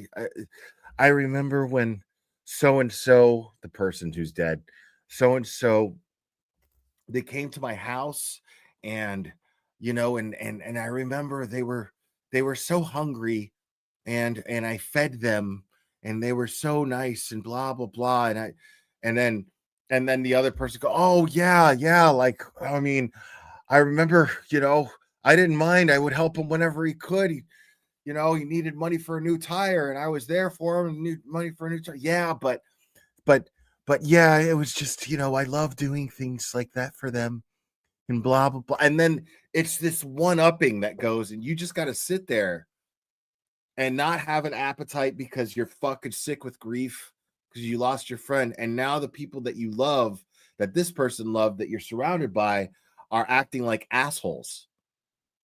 You know what I mean? And it's gross. It's fucking gross. I can't do it. You know what I mean? Like I have such a low like tolerance for that kind of phony shit from people, dude. Like I just can't and I can't not call it out. You know what I mean? I'm also the guy that's gonna be like, dude, what the fuck are we doing here? Yeah, awesome. Like you're both fucking saints, bro. That fucking yeah. Like you win the crown of most bereaved. Good for you. Why don't you guys fight in the yard about it? How about that? How'd you have a slap fight to see who fucking is bereaved the most? I can't stand that shit, dude. Passive aggressive little things, little jabs, talking with their coffee, I mean, I probably would have worn a longer dress, but everybody grieves how they grieve. Like, dude, shut up. That's I don't fuck with funerals, dude. No more. I can't stand that shit. That's when people are at their phoniest and I have no tolerance for it. He also loses his best friend too.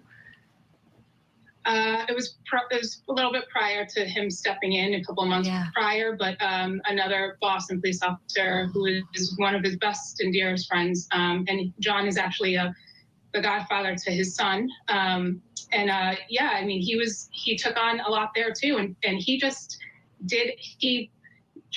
talking to his family and what they wanted me to convey is that he also was taking, one of his fellow police officers to cancer treatment, and no one ever knew. No one ever knew. He just never would do things for his friends and never ask for anything in return. And that is just really who he was. Unbelievable guy. Just an unbelievable person. You never hear a bad word about him. That says a lot. Officer John O'Keefe, it says that nobody talks bad about the dead, bro. That's all it says. Salute you. When we come back after this Everyone break, has we'll have flaws, a live bro. report from our Court TV crime and justice correspondent, Matt Johnson, who is there in Dedham, Massachusetts, covering this trial. We'll talk about how the court date was suddenly canceled because of unavoidable circumstances. That's next. Like, listen to how dramatic they made that. Dude. Unreal. Look at how dramatic. Undetermined circumstances. Unavoidable circumstances.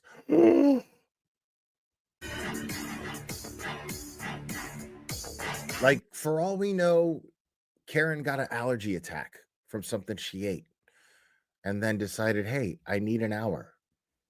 You know what I mean? For all we know, who the fuck knows? What are you talking about, lady?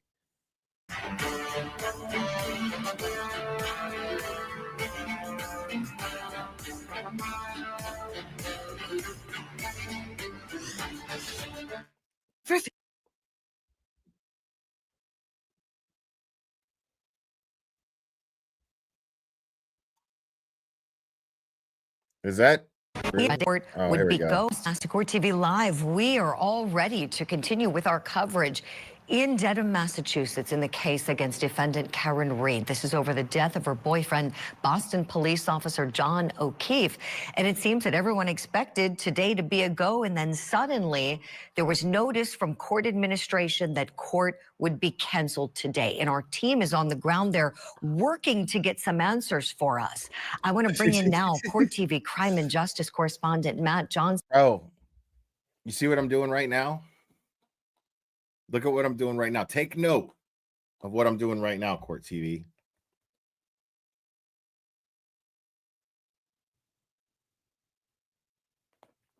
That's what I did to get answers. This is where I was when I got answers. Court TV. Just saying. Johnson. He is outside of the courthouse presently, joining us by phone as it's a bit hectic with everyone kind of reconfiguring their plans. Matt, hopefully you can hear me. Good morning to you. Tell us a little bit about what you learned this morning and what it looks like where you are, please. Yeah, Julie, good morning. So I'm standing on the courthouse steps, and at the moment, what I'm looking at is just a so cluster of intense media just trying to talk and speculate, trying to figure out exactly what's going on. This was completely out of left field. There is no explanation as to why court is canceled for the day and if it will reconvene tomorrow. We were sent that email last minute when I arrived here at the courthouse because, as you know, we have a ticket, one of the 10 for the media seats. So I was on my way to pick up my ticket, and I could see the O'Keefe family congregating in the parking lot. They were escorted with state troopers, as they usually are. I could also see the prosecutors were here, but no defense team. So this is anyone's guess at this point in time. As you know, all of the attorneys associated with the case, they're under a gag order. So we can't get official word or information from them as to what may have happened. One might think that this could be an issue with a juror, but then again, if you compare it to the Oh first my trial God, last year, we dude. lost something like 3 or 4 jurors throughout the process. How do you look And right we now, have Court several TV? alternates, and we haven't lost any during this this retrial so far, Julie. What we were expecting today was probably testimony from the O'Keefe Dude, children, this is, the niece they're and just, nephew, who were. dude, I'm reminded last night of Aiden's live where he just kept repeating, this is embarrassing. It's embarrassing. Why? Because they kept spinning this fucking narrative that Bukkake is on the Brady list. Bukkake's not. I cleared it up in a second, bro. I heard the rumor yesterday morning when I went live to stream the trial. Yesterday morning, I looked it up. I went to the site and I saw, all I had to do was just kind of use a little bit of common sense and go, oh, He's not on the Brady list. He was just reported to be on the Brady list by any asshole who can access the site. That doesn't mean that he's on the Brady list. So, and Aiden's right. That is pure misinformation. So, and then you've got fucking Court TV just spinning it. It looks stupid. They look stupid doing it. Like, all you have to do, don't fucking let your fucking your overzealousness, your zeal make your decisions for you. Just because you see something like that, you still got to look into it. Like, remember when I went live yesterday and I saw the site, I was like, wait a minute. Okay, wait a second. Is this the actual site? I had to keep looking. I was like, I got to look, see if it's on this site. And I kept looking. I did it live in front of everyone, but I looked into it. And all it took was a little bit of time. I was like, oh, okay. He's not on the Brady list. They just put him on. Somebody reported him. Anybody can do that. So it's really not like it doesn't take much, but the effect that misinformation can have is serious, man. And the fact is like one of the reasons why Karen Reed supporters have such a good reputation now is because we've been very careful about that. We've been very careful about keeping drama to a minimum. We've been very careful about not spreading misinformation.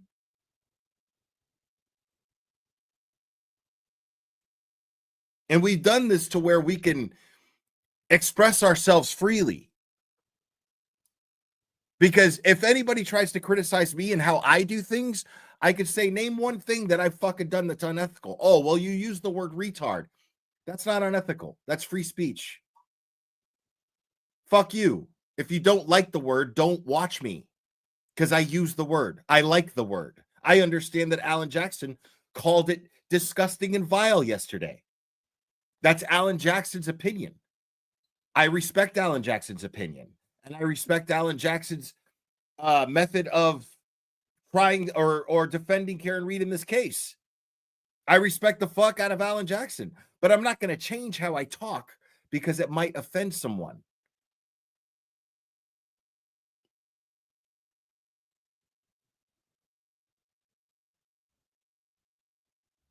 But I'm not going to spread misinformation. I'm not going to say something that's not true. If I'm speculating, I'm going to give the disclaimer that I'm speculating. If I hear a rumor, I'm going to give the disclaimer, hey, it's just a rumor. There's no reason. I'll give a whole unnecessary fucking speech about it. Well, we don't want to talk too much about rumors. We don't want to remember this is just a rumor. I sound like an asshole doing it, but it's necessary. Because I don't want to spread misinformation, and I don't want to be labeled as the guy who spreads misinformation. It's very important to me. And I like calling out the people who do spread misinformation. So you got to be careful.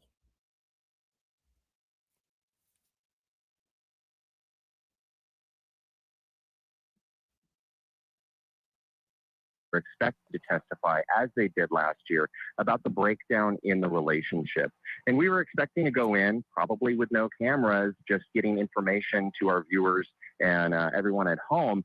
I was going to be using pen and paper, no electronics in the courtroom when they testify. What's up, Mazza Media? But I was going to be getting updates throughout the day. So I have not seen them here at the courthouse, but that's who was expected to take the stand today, Julie.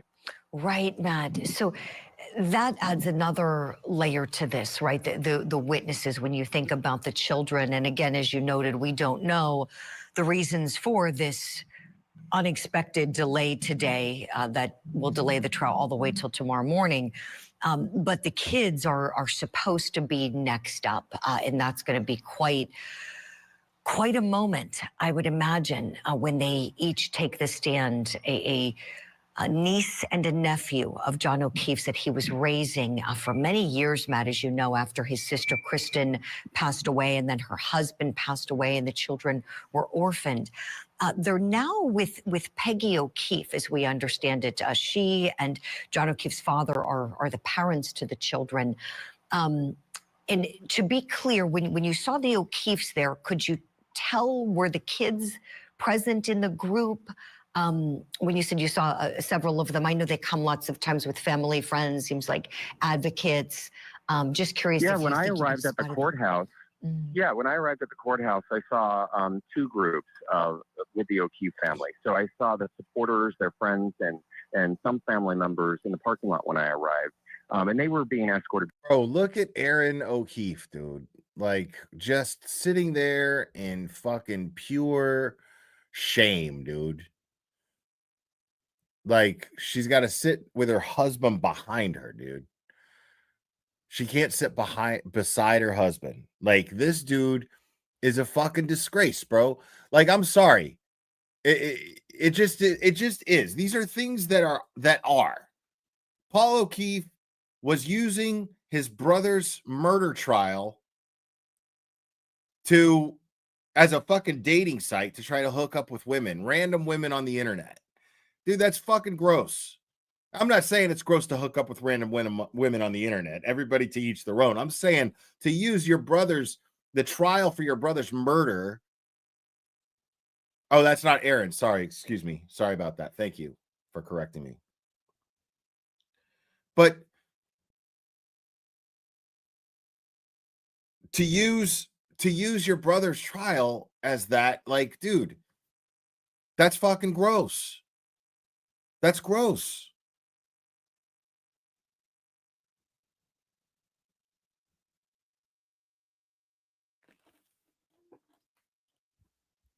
And then you've got to sit in the back like a kid on timeout because you can't stop making faces at the defendant. You can't just sit there and act like not professional, but act civil as somebody who trusts the American justice system to get justice for your brother. I mean, come on, dude. That's fucking gross, dude. What are you doing? I mean, it's got to be terrible for his wife, whether that's her or not. It's got to be terrible for his wife. And then you got fucking what's her face over here. This chick. Look at this photograph. Escorted back to their vehicles by state And troopers. why? And then And why is Julie Grant asking this dude to fucking find the kids? You know, did you see the kids? Like, who cares if he saw the fucking kids, bro? The courthouse, I saw Peggy and Paul and some of the immediate family members huddled near vehicles, and then they left. I didn't get a good look if there was any younger people. I have not personally seen the niece and the nephew myself, so I wouldn't know how to identify them. By all accounts, again, they were expected to testify over the past couple days because we didn't expect Yuri Buchanan to be on the stand for 3 full days. I don't understand that chick, dude. What's her fucking name again? Tara, right? Is it Tara some shit? I don't understand that shit, dude. Dude, like, I've had girls that I had big crushes on, like in high school, middle school, right? Yeah, Tara Kerrigan. That I've had crushes on, right? And then, like, dude, they show up in the last 10 years, and 99% of the time, I'm like, gross, bro. Like, fuck no. Like, hell no. No fucking way. No fucking way. Because it's not even like because they're physically unattractive. You know, it's like in a lot of times it's been like they just never grew up. Now, in a lot of ways, I never grew up either, you know, so I can't really shit on them for that.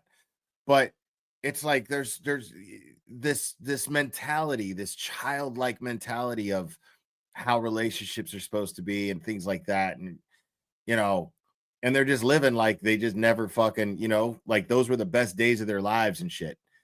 Like I can't do that shit. These are the best days of my life. Like I've done some pretty wild shit in my adult life, but I can honestly say that I am in the very best place mentally, physically, emotionally than I've ever been in my entire fucking life. And I'm almost 50. The best I've ever felt ever. And then for some reason, like most people like act like they're on a decline, and I can't relate. I can't fucking relate. But like I'm just not interested. You know what I'm saying? Like, dude, I mean, we already know so much about Karen, right? Dude, like this girl's not an upgrade, bro, from Karen. You know what I'm saying? Like, what does she think? That he was like, if he hadn't died, he would have smartened up, gotten back with her? Like, what does she think? That would have never happened. That would have never happened. That girl is not an upgrade from Karen. Karen's dope as fuck. What? What is she thinking? That would never happen. But we were told and notified by the court last week that whenever they do take the stand and testify, that electronic media would be all turned off, and it would just be old school pen and paper inside that courtroom. And only people with a ticket, and Court TV has a ticket this week. Right. I know you do. I was pointing to our audience yesterday. We can see you in the courtroom. Is it the tiny courtroom? As you've told us, Matt, everyone is very close together. The families, respectively, are seated very close together. The attorneys, counsel tables are close. It's a tight room. All of you members of the media that are there, there's not a lot of breathing room in the courtroom. Did you get a chance to go up there, Matt? I'm curious if they allowed any media in. Just curious if you saw anyone else in there. It's a good point, too, because it kind of talks about the urgency in whatever this situation is, if it's possibly, you know, an illness or if someone was unavailable last minute. You know, we don't know which party Just listening to these assholes speculate on why there's no court today is just so fucking funny, dude. Like, it's the simplest, stupidest little thing. Tra la la. Thank you so much. That woman Tara does it for attention. She's a stage 5 cleaner. Karen speaks class. Free Karen. I agree.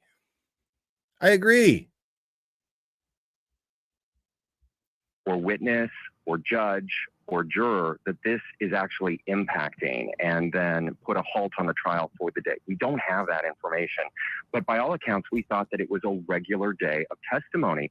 Hank Brennan is actually walking past me now. It's Right 11, now, copies but I don't think I have he does each and every day, walking back into the courthouse. He's under a gag order, but I'll try. Any indication? I would have got you one. You would have got me a copy? Is that what you just said? But there's no... Now, what I'm understanding right now, folks, is that there's a Zoom possibly right now, and there's not going to be any cameras in the courtroom. Maybe they're taking advantage. So I think what's going on here is Karen is going to appear on Zoom while the kids testify. That's the rumor. Again, that's what I'm hearing. I don't know how true that is. Okay. But from what I understand, and that makes sense. But as I understand it, there's a Zoom scheduled. So might be the kids. We don't know. Testifying. But the Zoom may not be public. So no indication, right, of what's going on? He's just smiling at me. He can't answer, but we appreciate you asking, Matt. No, thank you for that. This is live TV, as we can see Hank Brennan just walking by you, with the coffees for his team. They sure deserve coffees. This is quite a trial. But go ahead, Matt. Everyone works late night. Yeah. So he's just walking back into the courthouse. So he's probably still going to be preparing. As you know, that's just an endless process for all parties involved in a trial. But, Right. you know, all of the media was here. Everyone was picking up their badges. The O'Keefe family was all present. They were ready to go in the courtroom as soon as the jury arrived. We have state troopers in full force out here on bicycles and on foot. We also have an additional van that's being used this trial to detain anyone that violates any rules. Like everybody is here that you would normally see at this time, except we don't normally see the judge and we don't always see the defendant until they pull up. And they did not pull up, according to everyone that I've talked to that got here before me. So that's also interesting too. It kind of makes you wonder if the delay could have anything to do with any member of the team or the defendant herself. Matt, did you see any of her family members? We know Karen Reed's parents are there every day. Her brother is there every day. Did you see any of them? I saw some of the people that are seated in her part of the gallery. I did not see immediate family members such as Bill or Janet Reed, her parents. They usually travel in tandem or in the car with them sometimes, so they would have arrived together. Gotcha. So that could perhaps be a clue. Again, court administration didn't let any of the media know why. We're just giving our best educated guesses to assess. We know, as you told us, Matt, the O'Keefe family, they're present and all of their supporters. And we know Karen Reed's family members, the immediate family members at least, did not arrive. Did Hank get coffee for Lally? Oh my goodness, that would be a change in pace, wouldn't it? Thank you so much. At the courthouse as they typically do, and neither did her legal team. Did you happen to see Judge Cannoni, Matt? I'm curious, was she on the bench handling anything else when you popped in? Well, she would not enter the courtroom or be on the bench until you actually see our camera go down from the van. So she walks in last minute after everyone's already in the courtroom. So we were not already in the courtroom. I don't typically see her around the courthouse. They really block off the backside of this courthouse. Yes. So we wouldn't be allowed in that area. So Zoom most likely will not be public. And if I had to guess, this is just a guess, that it would be because the kids are rumored to testify today.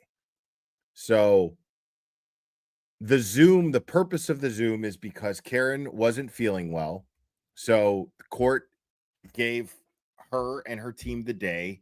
And so what's probably going to happen is that they will appear on Zoom because she has to be present during testimony to some degree. So I'm guessing that the Zoom exists for the purpose of Karen Reed and her team being present, or members of her team being present while the kids testify, and then that's it. That's what I think. I don't know. But if there is a Zoom, we won't get it. Especially if that's the case. Because that's how the jury enters and that's how the judge enters usually. Right. I'm glad you mentioned that, Matt. Thank you. I was going to ask you about seeing the jury. They're deliberately kept out of sight, out of view from the public, the media, all of that. So am I correct that you wouldn't have been able to even see if they were there today? Not until they enter the courtroom. And then, this courthouse. Okay, you're not understanding what I'm saying, folks. You're not understanding me. The jury will be there. Judge Beverly Cannoni will be there. Court bailiffs will be there. The O'Keefe family will be there. Okay? But Karen and her team will appear on Zoom while the kids testify, if that is the case today, if the kids are testifying. That's what I think is happening. If not, if Karen Reed was not feeling under the weather this morning, then it would just be, we would be sitting here doing exactly what we're doing right now, waiting. Because that's what happened last trial when the kids testified. So that's what's going on right now. At least that's what I think.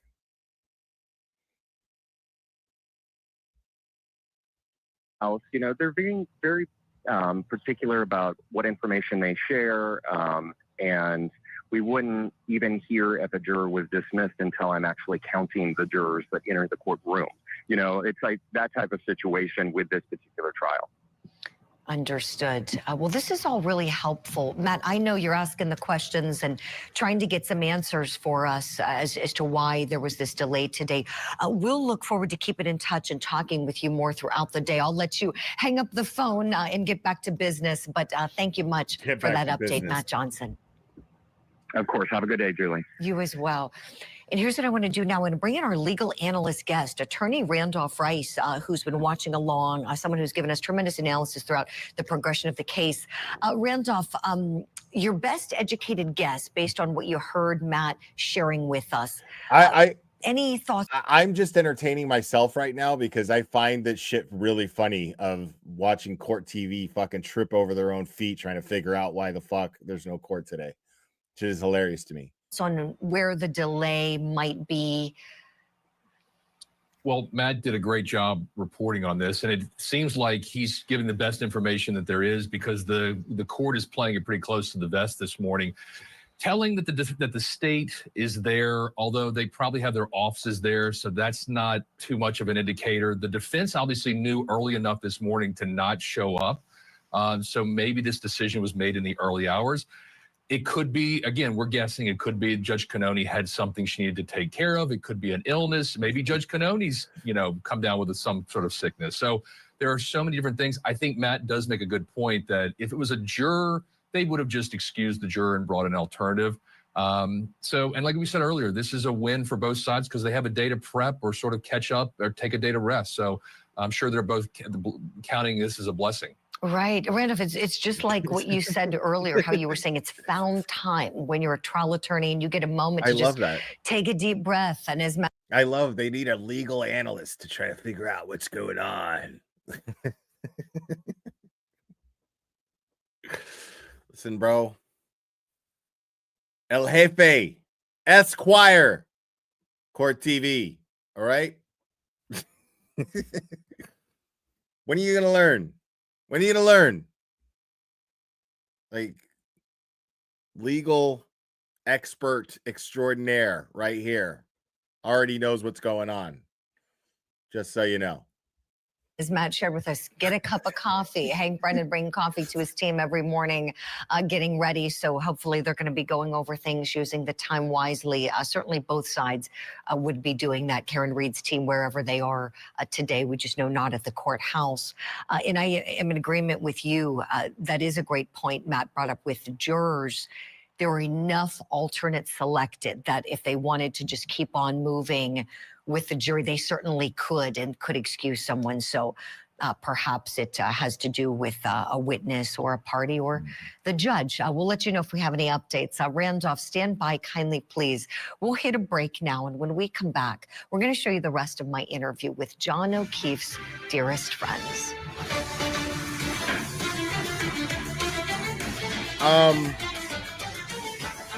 I'm trying to get Turtle Boy's hearing on Zoom, but it never is. Not from Worcester. But, there's like a phone number, but they never pick it up. For TV.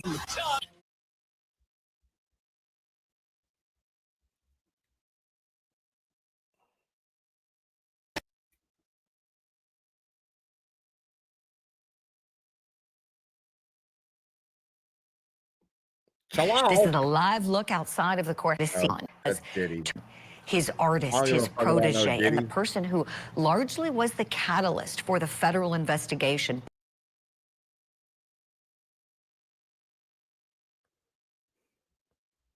That's just crazy, dog.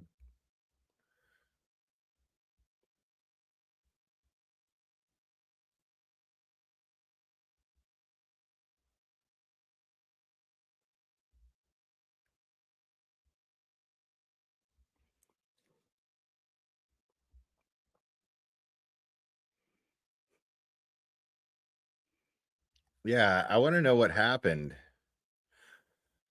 I still want to see the footage of I still want to see the footage of Erica Walsh. And I don't know where that is. I don't know where to look for that.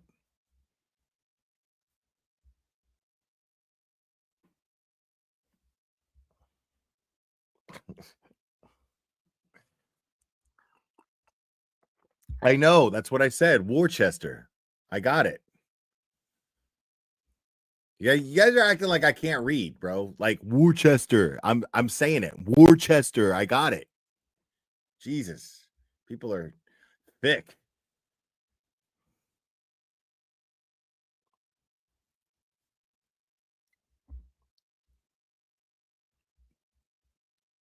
Worcester, not Worcester. I got Kim. That doesn't even make sense. Worcester, not Worcester. That makes no sense. You sound crazy. You sound crazy. Typing that in my chat.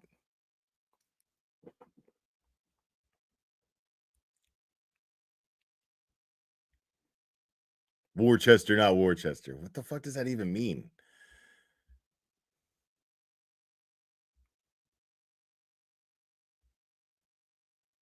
Oh, I thought they were alive, but they're not.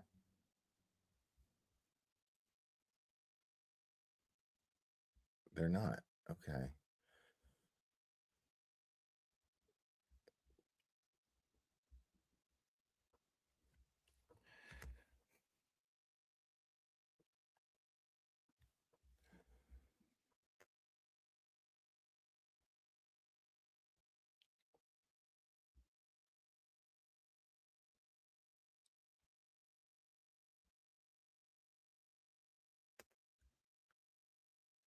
Yeah, so like right now I'm just trying to like see what's going on with okay.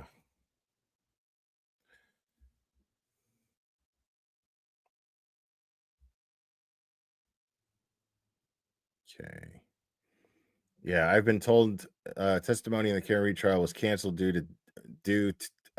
canceled today due to an illness. It appears the cancellation of today's testimony was a game time decision. Prosecution team is here. Several people in the courthouse told me that they just learned as well. Yeah.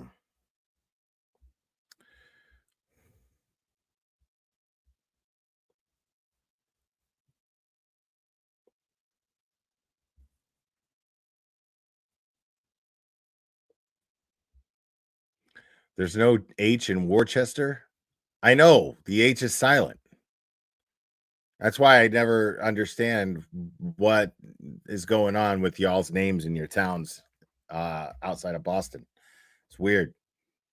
It's weird how you guys have something that should be pronounced like, I don't know, Worcester or something like that, but it's Worcester, which is weird. That the H is silent. It's really weird that you guys pronounce it like that.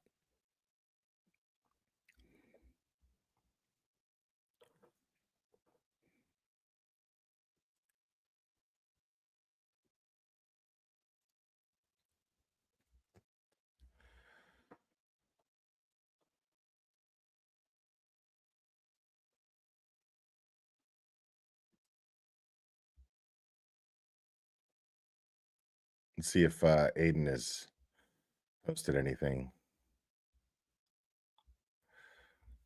All right. So Aiden says, for anyone feeling or fiending for some court today, I'll be in Worcester Superior Courtroom 2025 at 2 p.m. for the fake victim's motion to dismiss the libel lawsuit filed against her. Oh, okay. If you come on this platform using your real name and defame me by saying I'm a rapist, you open up the possibility of being sued. She is representing herself despite raising $3,000 via Give Send Go. You can probably get the Zoom code by calling clerk's office. Okay. So I would like to get that Zoom code. That would be great.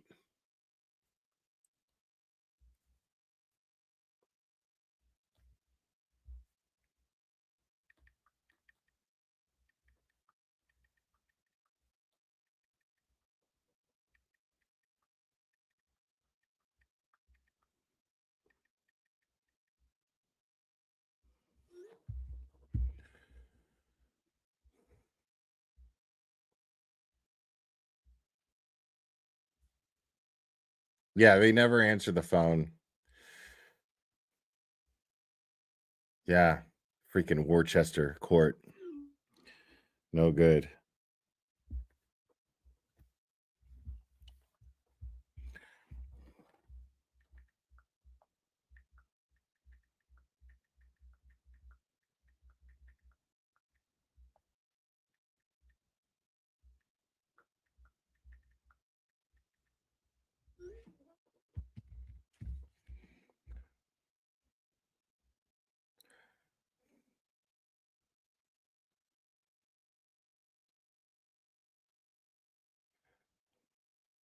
Hey, Super Remedies. You're fucking stupid. Go fuck yourself.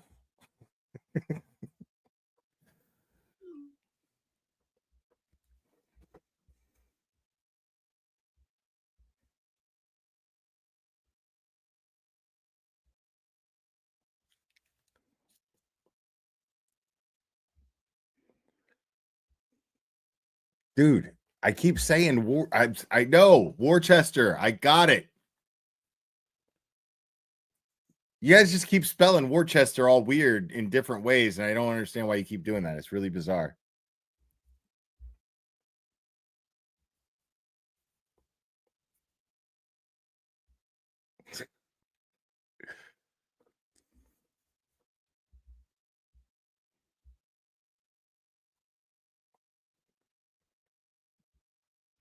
Yeah, so basically I'm just kind of like waiting to see what's going on. Is like Resistant to Silence going to be at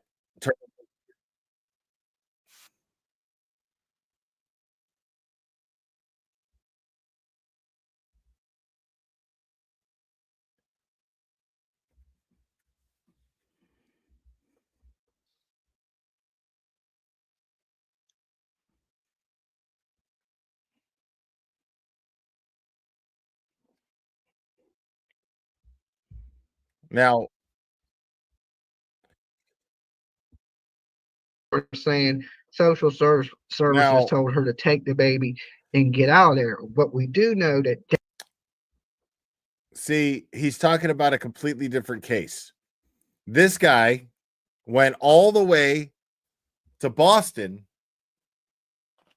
to try to grift off of harassing Karen Reed supporters, but failed. So since he couldn't make any money off of that, he's sitting in a fucking hotel room at the Lizzie Borden place right now, exploiting missing children. Because he's like, I didn't come to Boston to not make some kind of money.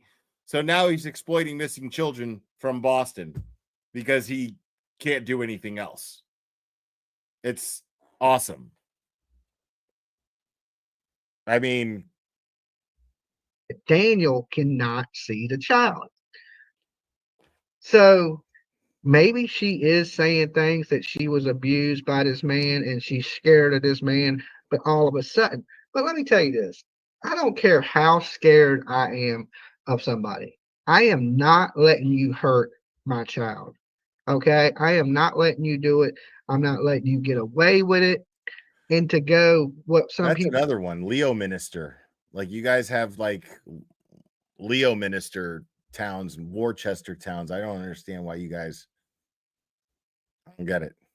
were saying your stream went private and cut off for me, Tiff. Cable, thank you so much. It is on members. Okay, people are streaming my streams, and I don't like that. So when they think they're gonna get away with doing it, sometimes I'll privatize I'm getting away with doing it right now. the video just to make them wait. Okay, just to make them wait because some people are trying to play my video and shit talk me. We don't let you do that here. We're like, okay, private the video. You good luck playing it. You should have screen recorded it. Okay, but all it is was a bunch of people triggered that Dolly showed up at a courthouse. So if you missed it today, you know, once everybody don't want to play it, I'll open it back up to the general public and you guys can see it. But it's basically me showing up at a courthouse, me walking by the court with these people calling me a troll, and you are a me troll. being really nice and polite to everybody. And they run tell the police that I'm there to cause trouble. So the police come up to me and say, hey, look, we know these people are bothering you. But look, these are our rules here. So don't get to no altercations with them because we've seen them screaming at you. So the police were pretty much on my side. Okay. They were talking to me about where to go to have drinks and what bars to hit when I go to You're a Cape Cod. lunatic, guy. They were super nice. You're a Okay? lunatic, They guy. recommended the Dirty Banana drink. You can't make it up. You can't make it up, right? So But you're they making it wasn't up. so much worried about me as they was these people getting into an altercation with me. Right. So they didn't want me to snap off on one of these people saying things to me. And I told them, I said, nah, you don't have to worry about that. We're getting ready to roll out anyway. Because we want to razzle dazzle some other people. Tell you something. There's never been a Massachusetts police officer in the history of Massachusetts or officers that has ever recommended a dirty banana to anybody for a drink. That's never happened. It's never happened. You guys think Hardman is going around drinking dirty bananas, bro? Anybody believe that? Anybody believe that Hardman is going, oh, have you tried the dirty banana? It's delish. You think that happened? No. No. People, because we knew showing up would make people angry. Right. Easy work, right? Easy work. And you see his puppy chiming in the background there? Easy work. They're confirming that they went there to cause trouble. They're confirming that they went there to bother people. Listen to his puppy. Because we want to razzle dazzle some other people because we knew showing up would make people angry, right? Easy work, right? Hashtag easy work, hashtag razzle dazzle. All I did was drove by and said razzle dazzle, right? And if you don't know what the razzle dazzle stuff is about, there's a woman that's charged with murder. Okay, her name is Teller Business, and she attacked her lawyer. And when she attacked her lawyer, she screamed something out. Now, we've never been able to make out exactly what she screamed, but it sounded like she screamed razzle dazzle, okay? Or WrestleMania. Yeah. See, this dude is nothing but drama. Just pure drama. Like, yeah, okay. Like Taylor Business attacked her lawyer. Nobody cares. Like when it happened, it was interesting. And then it was like, okay. Like she's a psycho. She's never getting out of prison. Got it. That's it. Next business. Next order of business. We don't quite know. Everyone moved on. Which one she actually screamed. Okay, well, we don't know which one she actually screamed. So the whole razzle dazzle thing is a joke from the Tellers of Business murder case, right? And these people, they get really angry really fast, right? We don't care who's streaming you guys. It's okay. Yeah, we don't care who streams us. He's got nothing else. You know, if you have no content, I would stream Dolly too. Especially when you ain't entertaining and you're boring as shit. Okay. I would stream me too. When you Turtle Boy's lapdog, right? He's so mad you were talking. We were never even going to go to the Turtle Boy thing. He got so mad. It's like he was defending his girlfriend. Like, you will never get anywhere near Turtle Boy. When you Turtle Boy's bitch and you already razzle dazzled without me saying anything to you, gotcha, baby. He's trying to get to me. Like, he thinks he's going to get to you by getting to me. He knows. He knows he's no match. Nobody knows what you're talking about. Nobody's having the same conversation with you. You're talking about razzle dazzling, which is another word for harassing people. Like we're just going there to harass people. And for some reason, because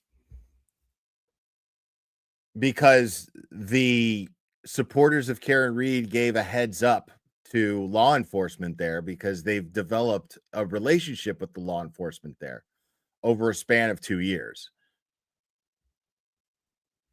Like I mean, that's what these people take what they do very seriously, but nobody's you didn't trigger anybody.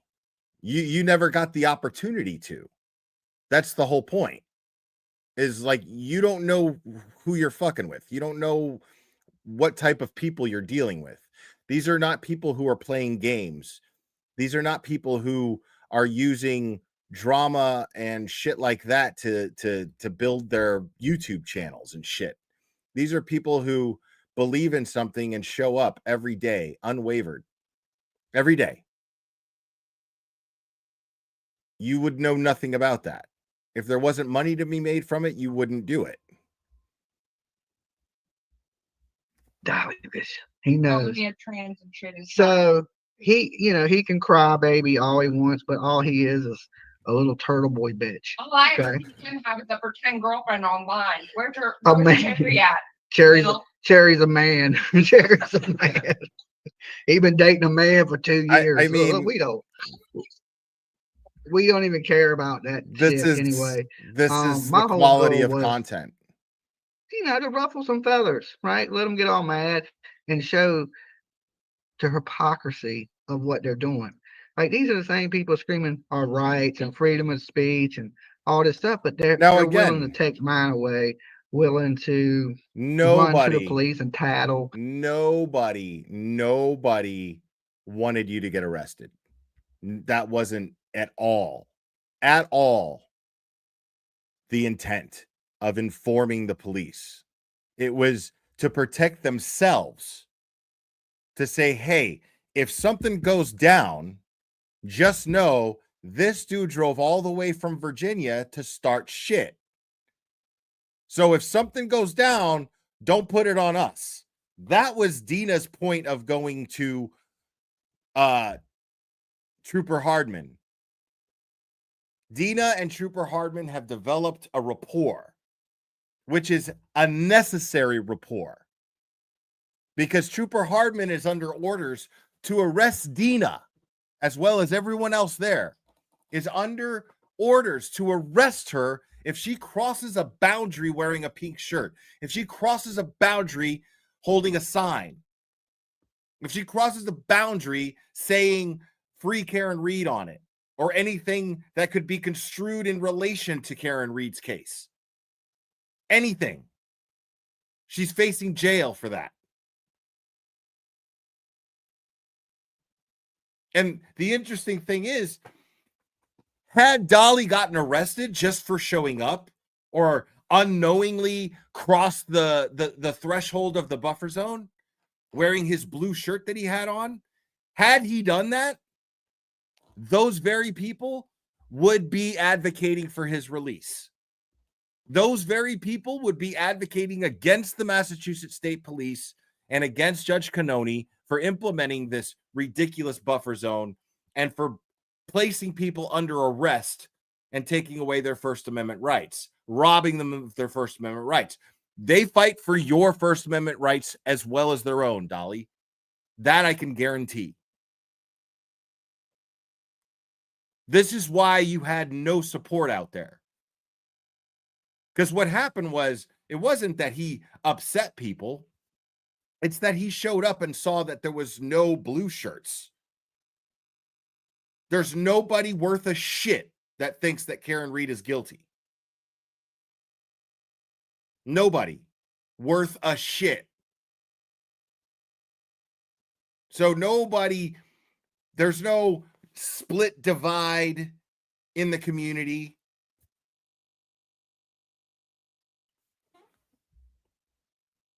And then he started talking about how he's going to go to Turtle Boys. I streamed it. He took it down thinking that like you just complained about me streaming it. I absolutely sniped the fuck out of that shit. And now it's memorialized. So we've got you on camera filming yourself and streaming it yourself, saying that you are planning to go to Turtle Boy's hearing to cause trouble. Of course, we are going to give the supporters there a heads up. Of course we are. Because these people have worked too hard to build a reputation of being peaceful supporters and protesters. Peaceful, exercising their First Amendment rights and not breaking any constitutional laws. None whatsoever. They have hired attorneys to fight for their right to be able to do this. These people are not fucking around. They're not joking. They're not playing games. They're not trying to have a rift with someone. They're trying to send a message to the world that what's happening in Norfolk County is unconstitutional. And you're not going to come along and fuck that up. It's just that simple. That's what this was. It was protecting what they have built their asses off. They have worked their asses off to build. This is what they've worked their asses off for. It's to build a rapport with the Massachusetts State Troopers while exercising their First Amendment right, while still saying, hey, we're not doing anything wrong.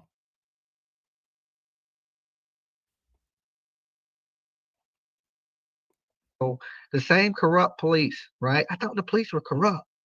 I thought they were corrupt, but y'all damn sure ran to the police when Dolly was there. No. See, that's the other misconception. Nobody out there hates the police.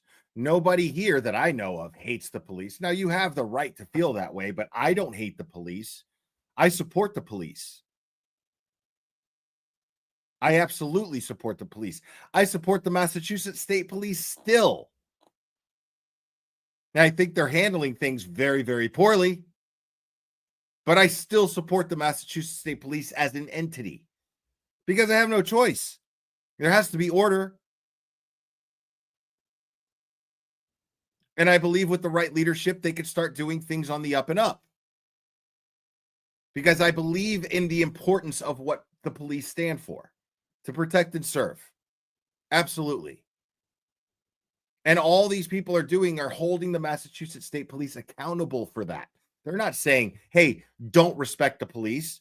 They're saying these certain police officers happen to be corrupt. There's nobody out here calling Hardman corrupt. There's nobody out here saying that Trooper Hardman is a corrupt cop. Nobody out here is saying that. Because Trooper Hardman hasn't done anything to prove to the public that he is. Trooper Hardman even still is doing his job. Now, would it be more respectable on his end if he were to be like, you know what, I'm not fucking doing that. This buffer zone thing is unconstitutional, and you can't fucking expect me to enforce something that's so unconstitutional. That would be nice. But at the end of the day, he is following orders. At the end of the day, he is doing his job. There is a court order in place, and he is tasked with the responsibility of enforcing that court order. And nobody in the buffer zone holds that against him.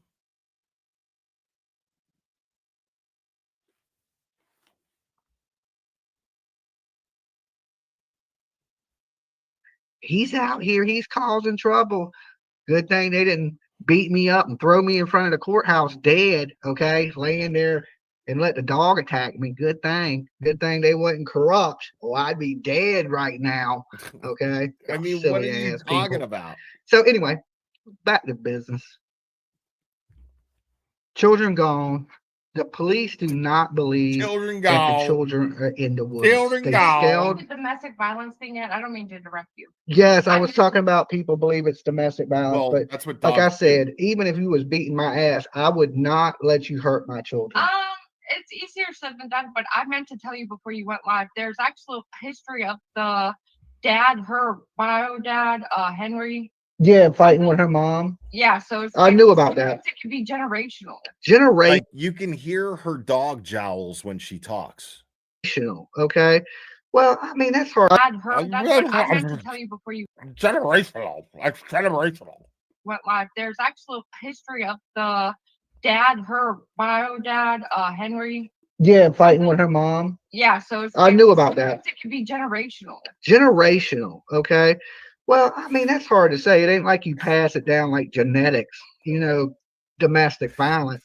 But she's saying it's domestic violence. Daniel is the one creating domestic violence, but yet her family. What kind of genes do you pass on when you procreate with your pet? Explain that one to me, Dolly. Is the one that has a bunch of domestic violence arrests in it, right? And she's the one that is so cold, and her statements are kind of like Chris Watts, even though Daniel acts like Chris Watts. Okay, he has that same kind of, I'm doing so much to find these kids, when he's just a stepfather, but yet he didn't do all that to watch the children. Okay, because it was 10 o'clock in the morning. All right, let's see if there's any updates on. Shut up, dude. Hold on.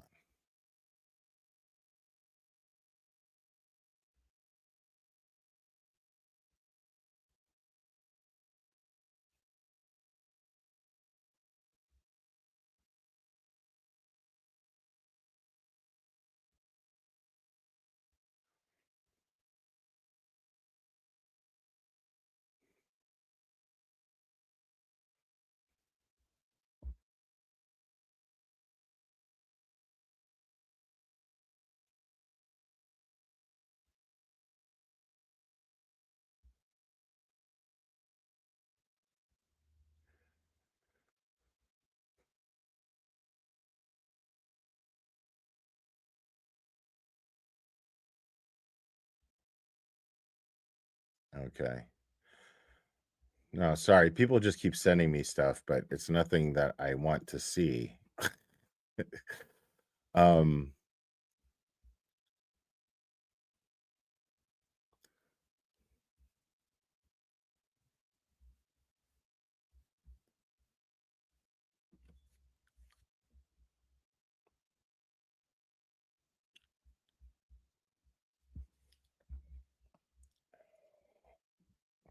Yeah, there's no court today, folks.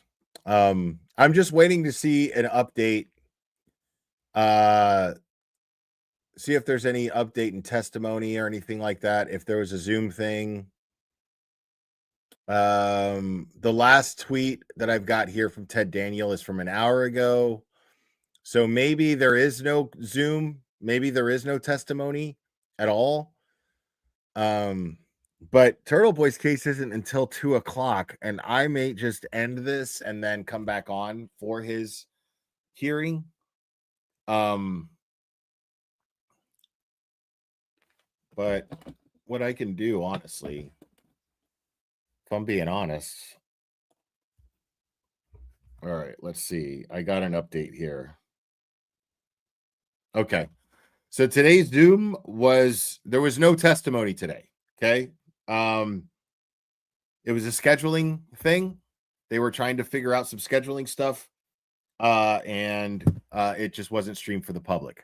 So it was a scheduling Zoom hearing, and that's all it was. Nothing, that's very common. Happens all the time. Not a big deal. Okay, Dina. Right on. Yeah, I'll probably check in with you quite a lot when I do that, Dina.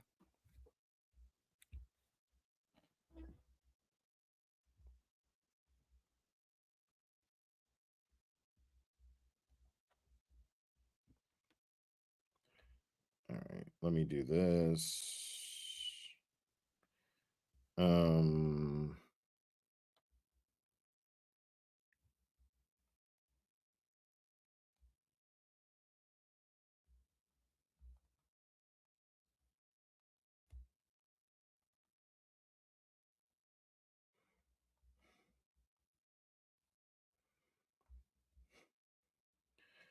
Sorry, I'm just doing what Court TV can't.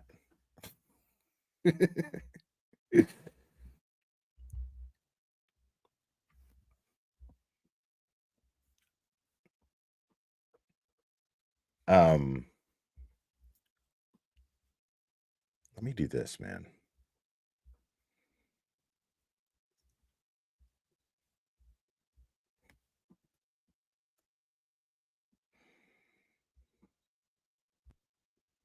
All right. So phone lines are open if anybody wants to call.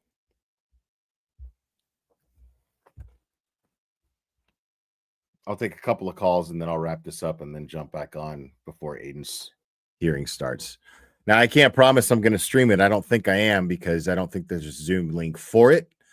But I will be checking Twitter and keeping you guys updated.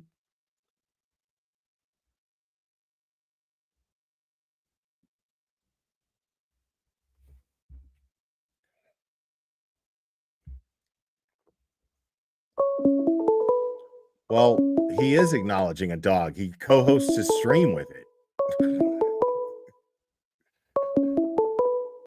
Call from Liz. You're on. Who am I speaking with? It's Liz. How are you? I'm good, Liz. How are you? I'm good. I haven't talked to you in so long. I feel like a know. lost friend. I'm going to start holding. I'm going to get a missed you, picture of Liz. you. And yes, I'm going to be the new girl of like the one that holds the picture from John's trial that was lost at sea 20 years ago. I'm going to get a picture of you and hold it on my lap. Is that what you're going to do? I love it. Right on. No, you're doing a great job. I fucking die every time. Oh, sorry. I die every time you say that. My father's like, who is this guy? My dad's 82. He's like, I kind of like him. Well, yeah, dude, because So he thinks you're cool. Yeah, Yeah. man. My dad's cool. My dad's the best. Old people fucking love me, Liz. Okay? Yeah. They do. Me too. Yeah. No, I think everyone loves you. You're a fair guy, you know? I'm a fair guy. Yeah, I really like how you took the time to learn the facts on your own and not, you weren't twisting anyone's, no one twisted your arm and said, free Karen Reed, even though you don't know what it's about. No, yeah. You I mean, educate yourself. well, they can't. You know what I mean? Like, there's nobody's gonna like. And the more someone tries to push something on me, the more I push back, the more I resist. You know what I mean? So, Yes. so like, I can honestly say that I came to the conclusions that I came with the Karen Reed in regards to the Karen Reed case, totally on my own. Now, right. I got help with information, a lot of help Of with course. information, but I'm saying as far as my opinion But you goes, vetted it first. no one, Also, I think you vet. no one had any influence over my opinion at all. Nobody. Right. And when I wrote to you and said, I've known Annalise longer than I've known you, I meant I was watching her before I ever knew who you were. Oh, I yeah, know yeah, you yeah. go way back. That's what I meant. So, yeah, I think she's awesome. I've been listening to her stories for a couple of years right before the trial, I believe. Has she been on? I don't know how long she's really been on, but she's beautiful, isn't she? Karen? No, Annie. Annie. Yeah, Annie. Yes, I really am. She's a great storyteller. She's a great storyteller. She's great. She's Yeah. and she's extremely passionate. Yes, she is. So I just meant that I was watching her before I even knew who you were. So I got it. Got it. I didn't know her longer than you. I've known her longer than I've known you. Got it. But I don't know either one of you. So, but I'm just, I just wanted to say hi, and I'm heading out to Boston I live between, well, my uncle is on the West Roxbury Dedham line, which you're probably aware of. Oh, a red-winged blackbird just flew by. But I'm going up there to help my uncle pack, and that's it. So I have my Karen Reed stuff on, because anytime I go into Boston, I wear Karen Reed stuff. Right on. So, right on. Mm-hmm. But I'll let someone else call in. I just wanted to say hi when you open the phone lines. I'm like, oh, I got you on speed dial. Let me quick get in there. Right on. But thank you for everything you do. You've spread the word beautifully. And like I said, my dad really thinks you're awesome too. Right on. So right on, Bob Fosse. But you have a great day, hon. And everybody pray for Karen. I don't know. I have lupus, and when I get stressed, I get sick. I can't imagine what this poor girl is going through. I just can't imagine it. And it's not fair. It's not fair. And everyone say a prayer for her if you're into that, But just think about her. And you have a wonderful day, and I'll see you tomorrow. Will do. Thanks, Liz. Okay, bye, honey. You too. Bye-bye. All right. Let's see if we can get another caller.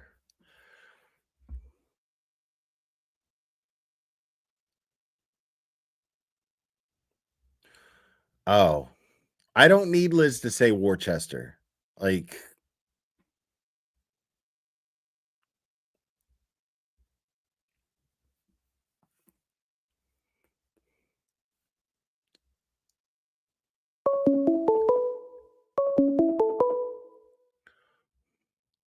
Call from Tara. you're on. Who am I speaking with? Tara. What's up, Tara? The Glera. Tara and the Glera. I love it. Listen to the Glera. Listen to the Glera. Fuck yeah, dude. That's my shit. How I got a question. I want to know, how is it that you have such a chokehold on the panties of every middle-aged woman in Massachusetts? What? I don't have any idea They what you're love talking you about. up there, I don't Will. want to. Okay, I don't know anything about that. But Do you have to have security when you go out there to beat off all the middle-aged women? no, I don't think it's as illustrated as you think it is. I don't think it's the way that you're illustrating it at all. No. I can just go anywhere, and very rarely. Sometimes somebody recognizes me, and it's kind of cool when it happens. But nope, nothing like that. It's very cool. You deserve it. You're pretty cool. You're awesome. Okay, I love you, man. Thanks, Tara. Appreciate it. Keep up the good work, and free Karen Reed, free Turtle Boy. Right on. Yes. Listen to the Glamour. Listen to the Glamour. All right. See you later, Tara. Thank you. Bye. Okay. Nobody's streaming Turtle Boy's hearing because Turtle Boy's hearing isn't being streamed. A chokehold over the panties of middle-aged women. All right. All right.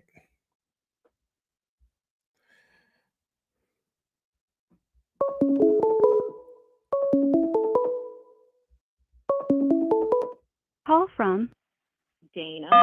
You're on. Who am I speaking with? Hey, Will, it's Dana. Hi, Dana. How we doing? I'm good.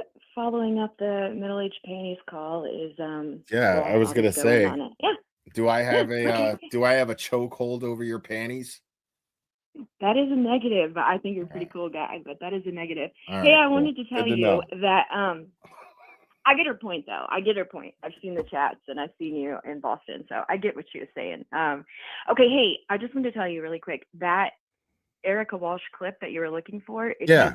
If I give you like a timestamp on Turtle Boy's live last night, can you watch it on that? I mean, I guess I could. Yeah. I guess I could Oh, do because that. what else were you? Okay, well, I'll just tell you this. You can jot it down, and if you want, I didn't know.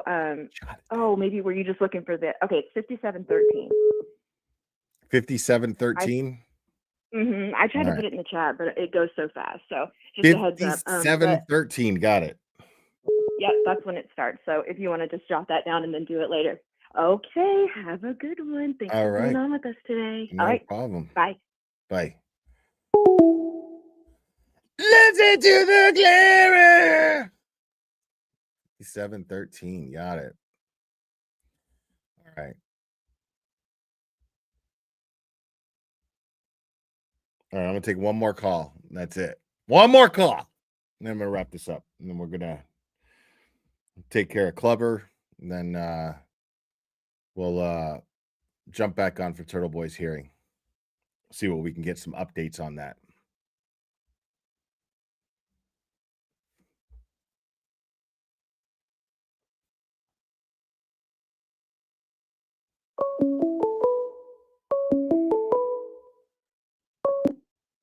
Call from Eric, Will. You're on. Who am I speaking with? Hey, Will. How's it going? It's Eric. What's up, Eric? What is with all the guys in Boston? You must have all their boxes in a bunch. Dude, they love you. I got a chokehold on every middle-aged man's boxers in Massachusetts, Yeah, you do. my friend. You should be like a spokesperson for Fruit of the Loom and Haynes. That's what I'm talking about. Do I got a chokehold on your Listen to boxers, the Eric? Clara. Hell yeah. I got a chokehold on Eric's boxers too, y'all. Okay. I think that is a great way to wrap up the phone calls. Great closing call there. I love it. Thanks, Eric. Okay, folks. I am going to wrap this up. You guys are fantastic. I'll be back on in like an hour. You know how I do. I'll see y'all later. You guys are absolutely fantastic. Make sure to hit the subscribe button if you're not subscribed already. Make sure to hit the like on your way out. Really helps me out. I really appreciate it. Thank you guys for all the support. Oh my God, I just got a Venmo from Callie. Thank you so much. I really appreciate it, Callie. You guys are amazing.